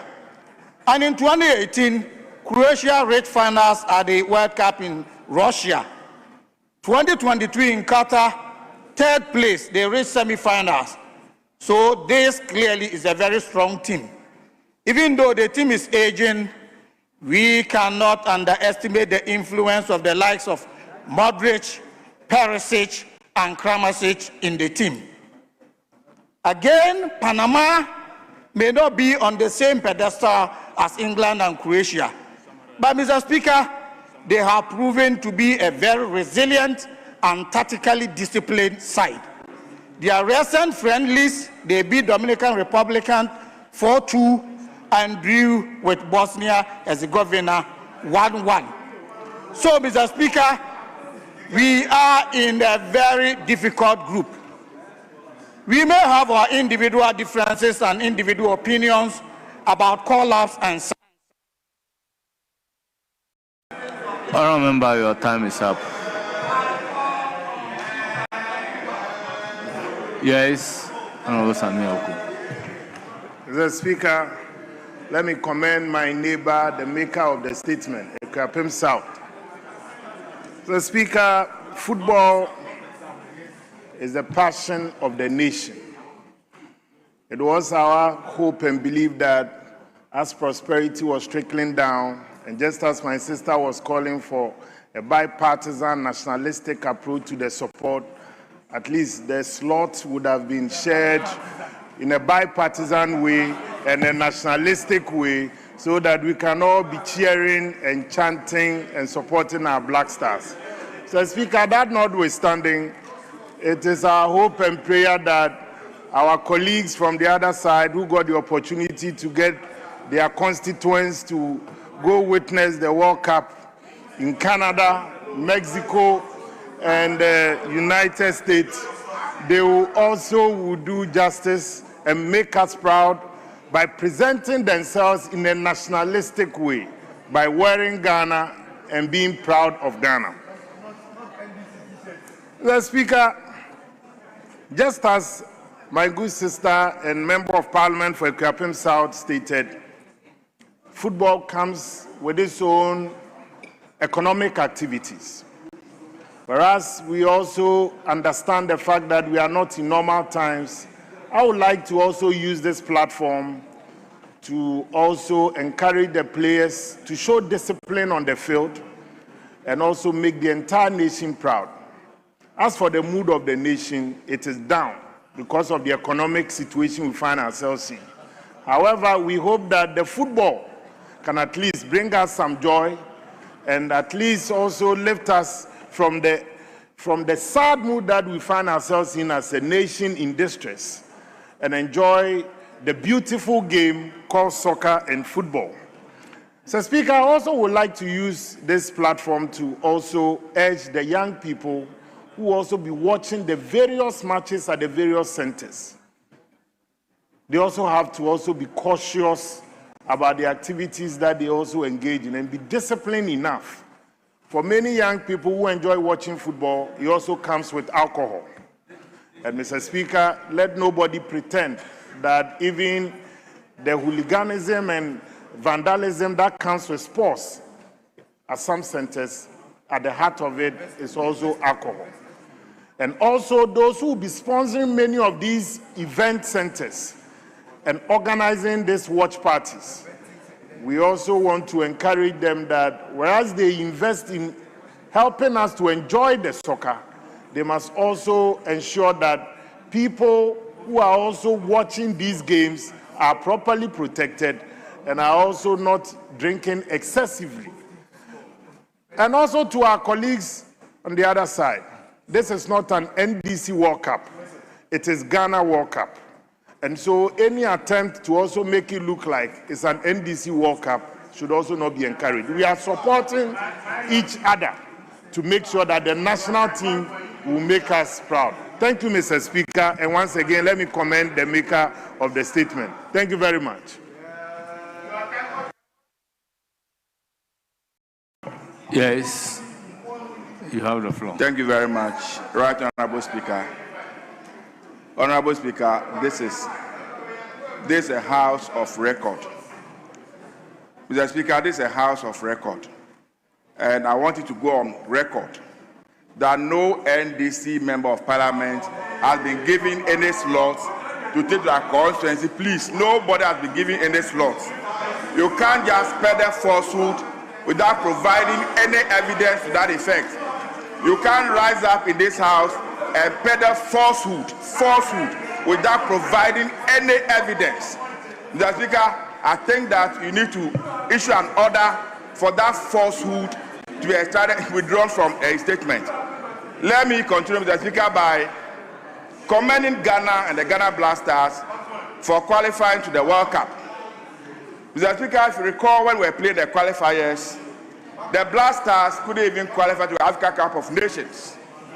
But for our victory in the last elections, I sincerely believe that, Mr. Speaker, I wouldn't have qualified to the World Cup.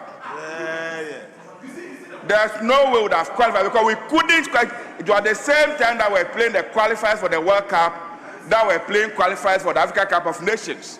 Unfortunately, they couldn't qualify the team to Africa Cup of Nations. We moved in with good management and what have you. We have succeeded in qualifying the team to the World Cup. Let me use this opportunity, Mr. Speaker, to call on all Ghanaians to rally around the national team. This is our team. This is our team. It's incumbent on all of us to support the team and pray for the team. I have followed Ghana Blasters for all these many years. And any time that the team comes across as though they are not well prepared, is the time they give us a prize at tournament.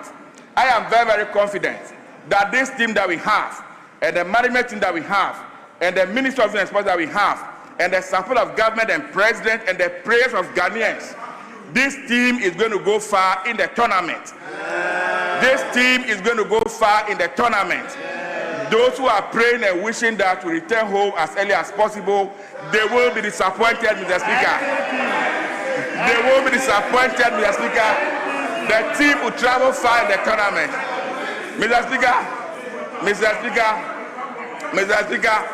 let me also remind all of us that this tournament, most of the matches will be played in the night. Some of the matches will travel as far back in the night as 2 a.m., 1 a.m., what have you.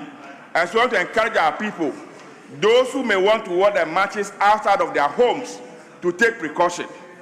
That when you move out of your house at 2 a.m., that you are going to watch the match at an event center. We want everybody to be alive. We want everybody to be well protected. And so people should take precaution. Let me add my voice that some colleagues have created, an environment for people to watch the matches. But to the extent that the match will be played outside, let's urge them to provide some form of security, that persons who go and watch the match in those areas will not be affected in any way. The Speaker, I conclude by saying that our national team will make us proud. Our national team will succeed at this tournament. I call on all of us to pray for the team, support the team, and let the team go forward. Thank you very much, Mr. Speaker. Yes, Deputy Minority Leader.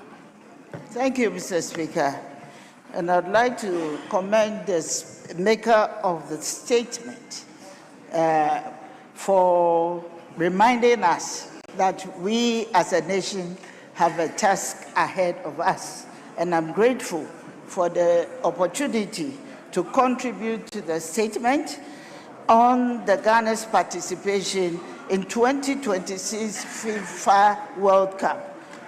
Mr. Speaker, at the moment, such as this, our political affiliations, ethnic backgrounds, religious beliefs, and social differences become secondary.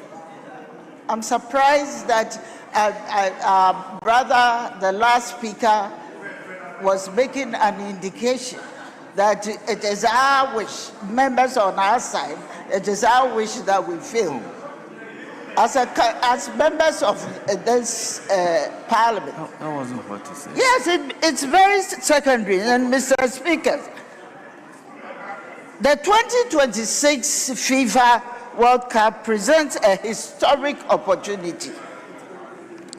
It is the first World Cup to be jointly hosted by 3 different countries. And it is important that we notice that even participation has gone up at this point in time. And it is worth noting that Ghana has, as a country, has qualified to participate in this World Cup. Mr. Speaker, Ghana's football story is one of resilience, determination, and excellence. From our maiden appearance at the FIFA World Cup in 2006 to our memorable quarterfinals, Ghana has consistently demonstrated that we can compete to the very best in the football tournament. Our football heroes, what have we turned them now? We have turned them now to be ambassadors of the country. And I think it is a motivation for everybody, or those who are interested in soccer, to aspire to be one of such people, especially our youth, who will aspire to be one of such people in the future.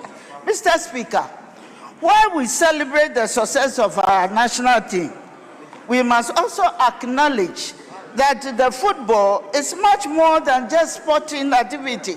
It is also economical. Those of us who will be here in Ghana and are not participating outside, what are we left with? We are left with a situation when Ghana are playing their matches, we all go for jerseys, we all go for things that will cheer them up spiritually and ensure that our Black Stars wins the game. Mr. Speaker, one lesson from countries that have achieved sustained football success in excellence does not happen by accident. It is the product of deliberate effort, deliberate development from the grassroots. We must invest in community pitches, school sports, courts, footballs. It is no wonder that the previous government invested so much in developing football pitches to the standard, the international standards that we've all know. If we are to compete consistently, Mr. Speaker, at the highest level, we must strengthen football development. And at the grassroots, we must invest in community pitches. And it is important that whatever has been started previously must be continued by now so that we can have football pitches all stood up in the communities around. For example, many talented young footballers in rural areas possess extraordinary abilities, but they lack access to the right pitches to develop them into the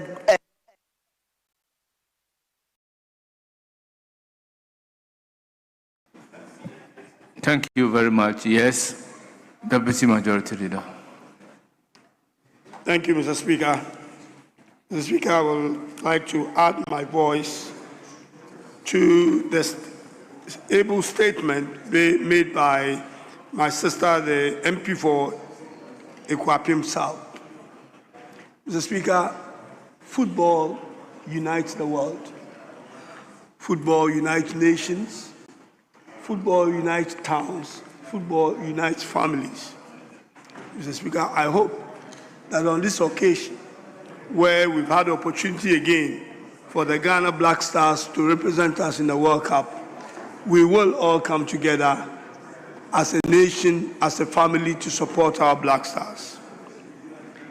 I hope that we will put our political gloves on the shelf while the Black Stars are playing and support the national team to make progress to wherever God will take them in this tournament.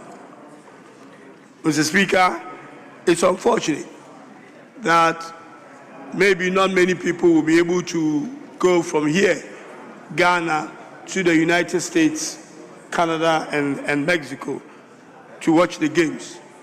But the assurance is that we can equally be able to enjoy the game from here. I think His Excellency has encouraged Ghanaians living in the United States to try and go and support the Black Stars. I have no doubt that the stadiums where the Black Stars will play will be full of Ghanaians to support our players. Mr. Speaker, in times like this, we should then be able to look back and reflect that how can we develop our own domestic football? You realize that we have some of our players who play for other countries or they play in other countries. Times like this, we call them home to come and play for the Black Stars. We've got to begin to think, why are these players so good that we want them to be part of the national team? It's because they play their football elsewhere. They have been developed on good pitches, good coaches, and good structures. We can do the same here. If we give the same support to our players and our local football here, we will in the future be able to get as many of our local talent to be able to play football at that high level. But most importantly, Mr. Speaker, the support that we give to the Black Stars, we have been fortunate that on about 3 or 4 different occasions, we've had the opportunity to participate in the FIFA World Cup. I pray and hope that we will get the opportunity to play more and more of this World Cup, and eventually one day, in our lifetime, the Black Stars be able to go out there and lift the World Cup. Mr. Speaker, I wish the players well, I wish the coaches well, I wish our sports minister well, and we hope and pray that we will get a result or get to a level where we will be credible as a football nation. Ghana is a football nation. Every citizen in this country is a coach, can select the 11 people who should play. We should support them with our blessings, Mr. Speaker, and I thank again the maker of this statement. Thank you very much, Mr. Speaker. Yeah. Our members, we've come to the end of comment on the statement under reference. Before we move to the other statement, I crave your indulgence to acknowledge the presence of our students visiting us. We have Private Universities Student Association, Ghana, led by Bright Asiedu Adamte, General Secretary, Accra. They numbered 42. We also have APA Emmanuel Child and Youth Development Center, led by Frank Ochre Bedu, Accounts Officer. They are from Mampong. They numbered 60. We have Faith Hills Community School, led by Rita Opon Sapon, a teacher. They are from Sanaregu. They numbered 56. All members, on your behalf, I welcome our dear students and urge them to have a fruitful visit to Parliament of Republic of Ghana.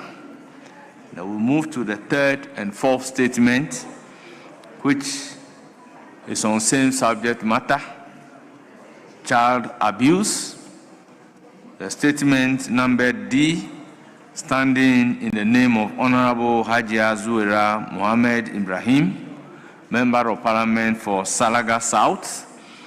Then the E, Honorable Dorcas Tofe, Member of Parliament for Jomoro, also on child abuse. Honorable members, we take the two statements jointly. Honorable Zuera Ibrahim, you have the floor. Thank you very much, Mr. Speaker. Thank you for the opportunity to make this statement on the crisis of child abuse in Ghana, an urgent call for systemic reform and zero tolerance. Mr. Speaker, I rise to make this statement on behalf of the children of Ghana, who deserve absolute protection, dignity, and safety. The matter I raise is one of profound and national urgency. The persistent and devastating scourge of child abuse that continues to plague our society despite our robust legislative frameworks and international commitments. Mr. Speaker, the 2023 Ghana Multiple Indicator Cluster Survey reveals that approximately 22% of children aged 1 to 14 experience violent discipline in our country, thus enduring physical and emotional abuse with alarming frequency. These violations contravene the UN Convention on the Rights of the Child, to which Ghana is a signatory. They fundamentally jeopardize the physical, psychological, emotional, and social development of the future generation. Mr. Speaker, in June 2025, a video surfaced on social media depicting a 12-year-old child in New Ankase bound with nylon ropes to a roof and brutally beaten by 3 adults. Mr. Speaker, again on 24 January 2026, 8-year-old Jalila Abdul Jalil was abused by her school house mistress at St. Olive's Grammar School in Dodua. This innocent child was allegedly flogged, accused of witchcraft, and forced to immerse her legs in hot water, leaving her at grave risk of leg amputation. Mr. Speaker, I personally visited Jalila and her family and witnessed firsthand the profound physical trauma and emotional difficulties that they faced. Mr. Speaker, words of condemnation are insufficient to express our outrage of these occurrences. We need, as a House, to look at how to strengthen legal frameworks and enforcement that will bolster the capacity of law enforcement and judicial systems to investigate and prosecute cases of child abuses. Mandate child safeguarding training for all educators, caregivers, and institutional staff. Protections for students, staff, and community members who report abuse. Promote awareness and education by launching nationwide campaigns to educate communities on rights of children, fostering a culture of zero tolerance for abuse. Mr. Speaker, we must look at expanding support for victims and survivors. Government stakeholders must build a comprehensive child protection ecosystem. And Mr. Speaker, we must know that without accountability, there can be no justice.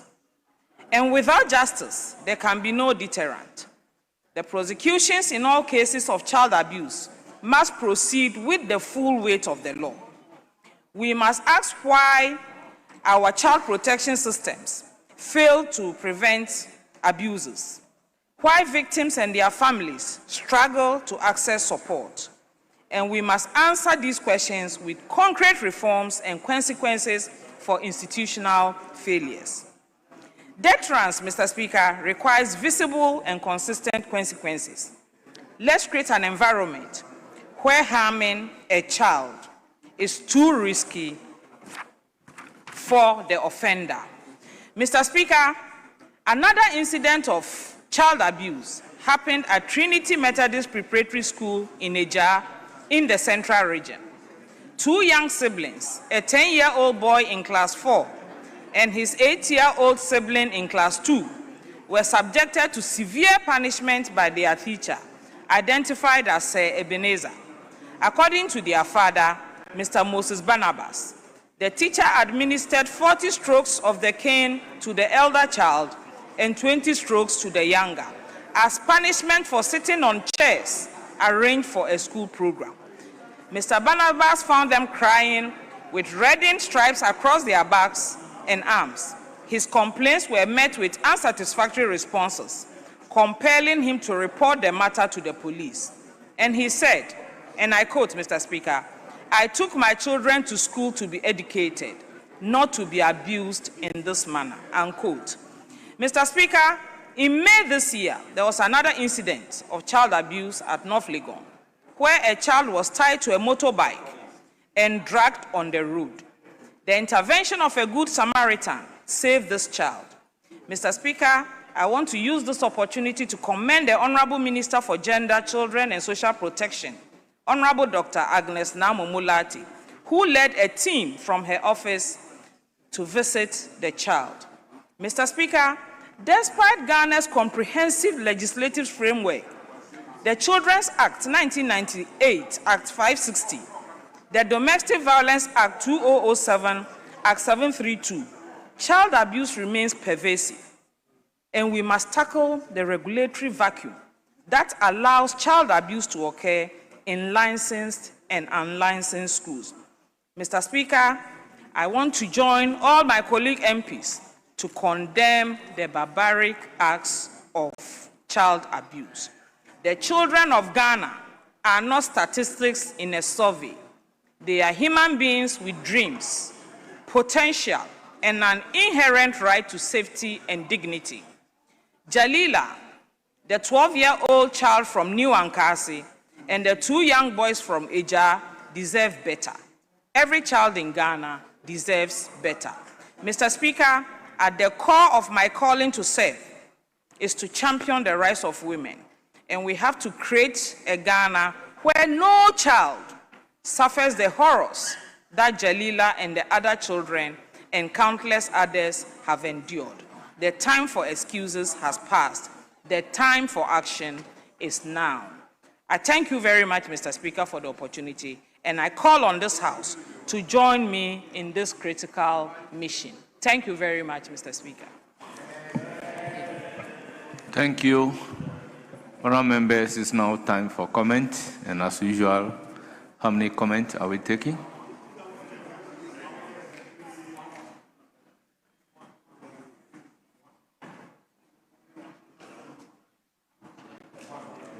Yeah, Mr. Speaker, I think we said earlier on we're working on the sliding scale, so now it's 1-1. Very well. Well, once nobody is up to speak, I'll give the floor to the leadership, minority leadership, majority leadership. Yes. Hajia. Thank you, Mr. Speaker. Mr. Speaker, let me commend the maker of the statement for a very good statement, well researched, and that speaks to the facts. Mr. Speaker, the issue of child abuse is becoming unbecoming in our society. Mr. Speaker, there is a lot that needs to be done. And as enumerated by the maker of the statement, Mr. Speaker, we need to ensure that the laws that are already established are used to the core. Mr. Speaker, if you listened carefully, I can't imagine how a teacher, suffice me to say a so-called teacher, would whip a child, give a child up to 40 strokes, and the younger one, 20. I'm just imagining.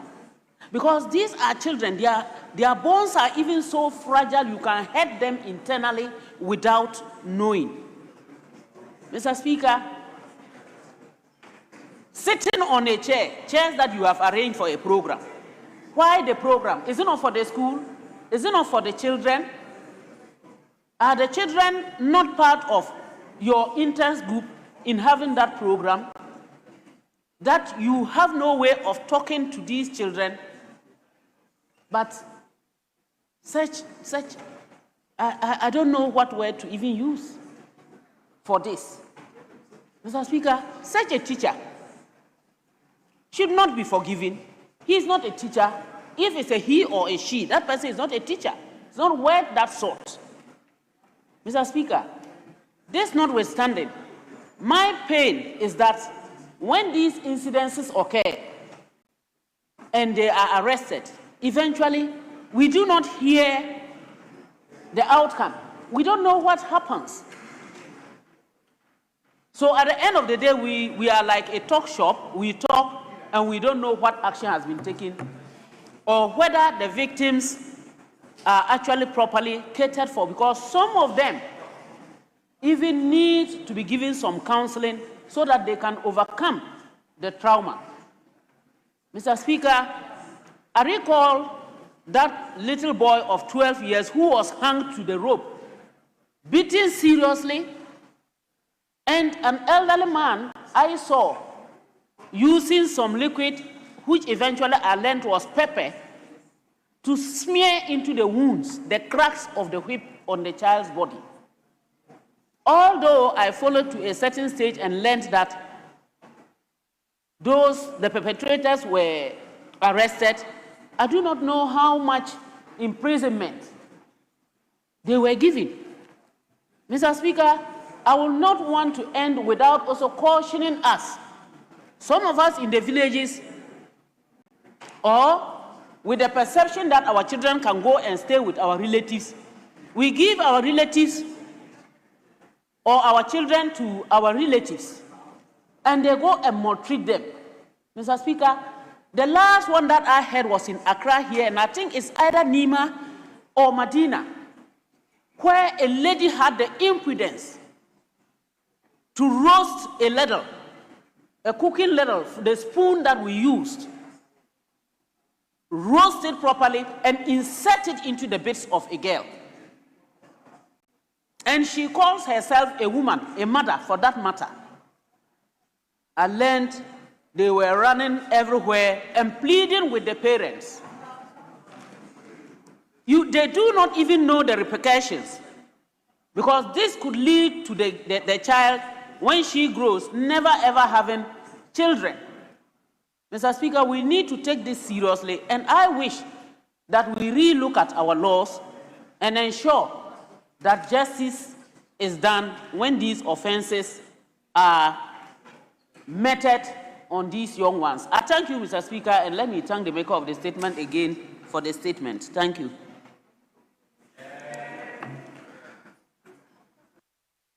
Honourable members, we have come to the end of statement for today. Majority Leader, any indication?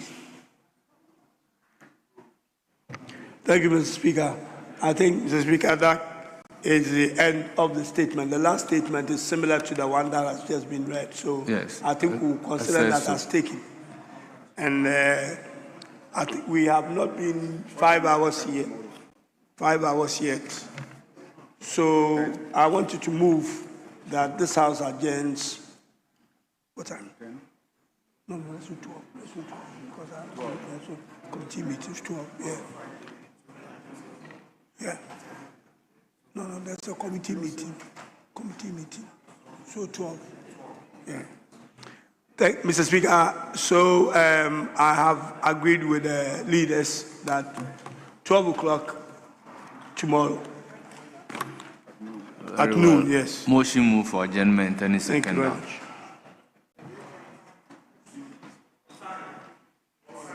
Mr. Speaker, the prayer of the majority leader, which prayer was carried by his deputy, simply is that we should close and go home.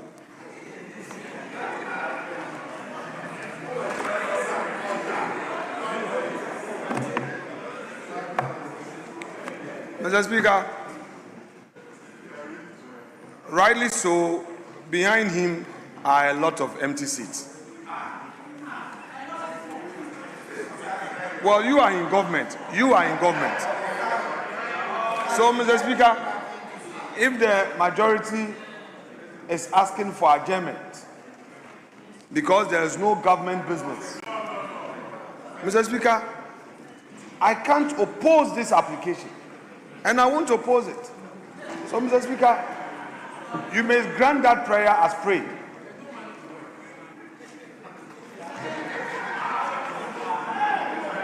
All members, motion moved and seconded. It is for the consideration of the House. The question is, as many as are in favor, say aye. Aye. Those against, say no. All members, absolutely the ayes have it. The House is accordingly adjourned till Friday, 12th June 2026 at 12 o'clock.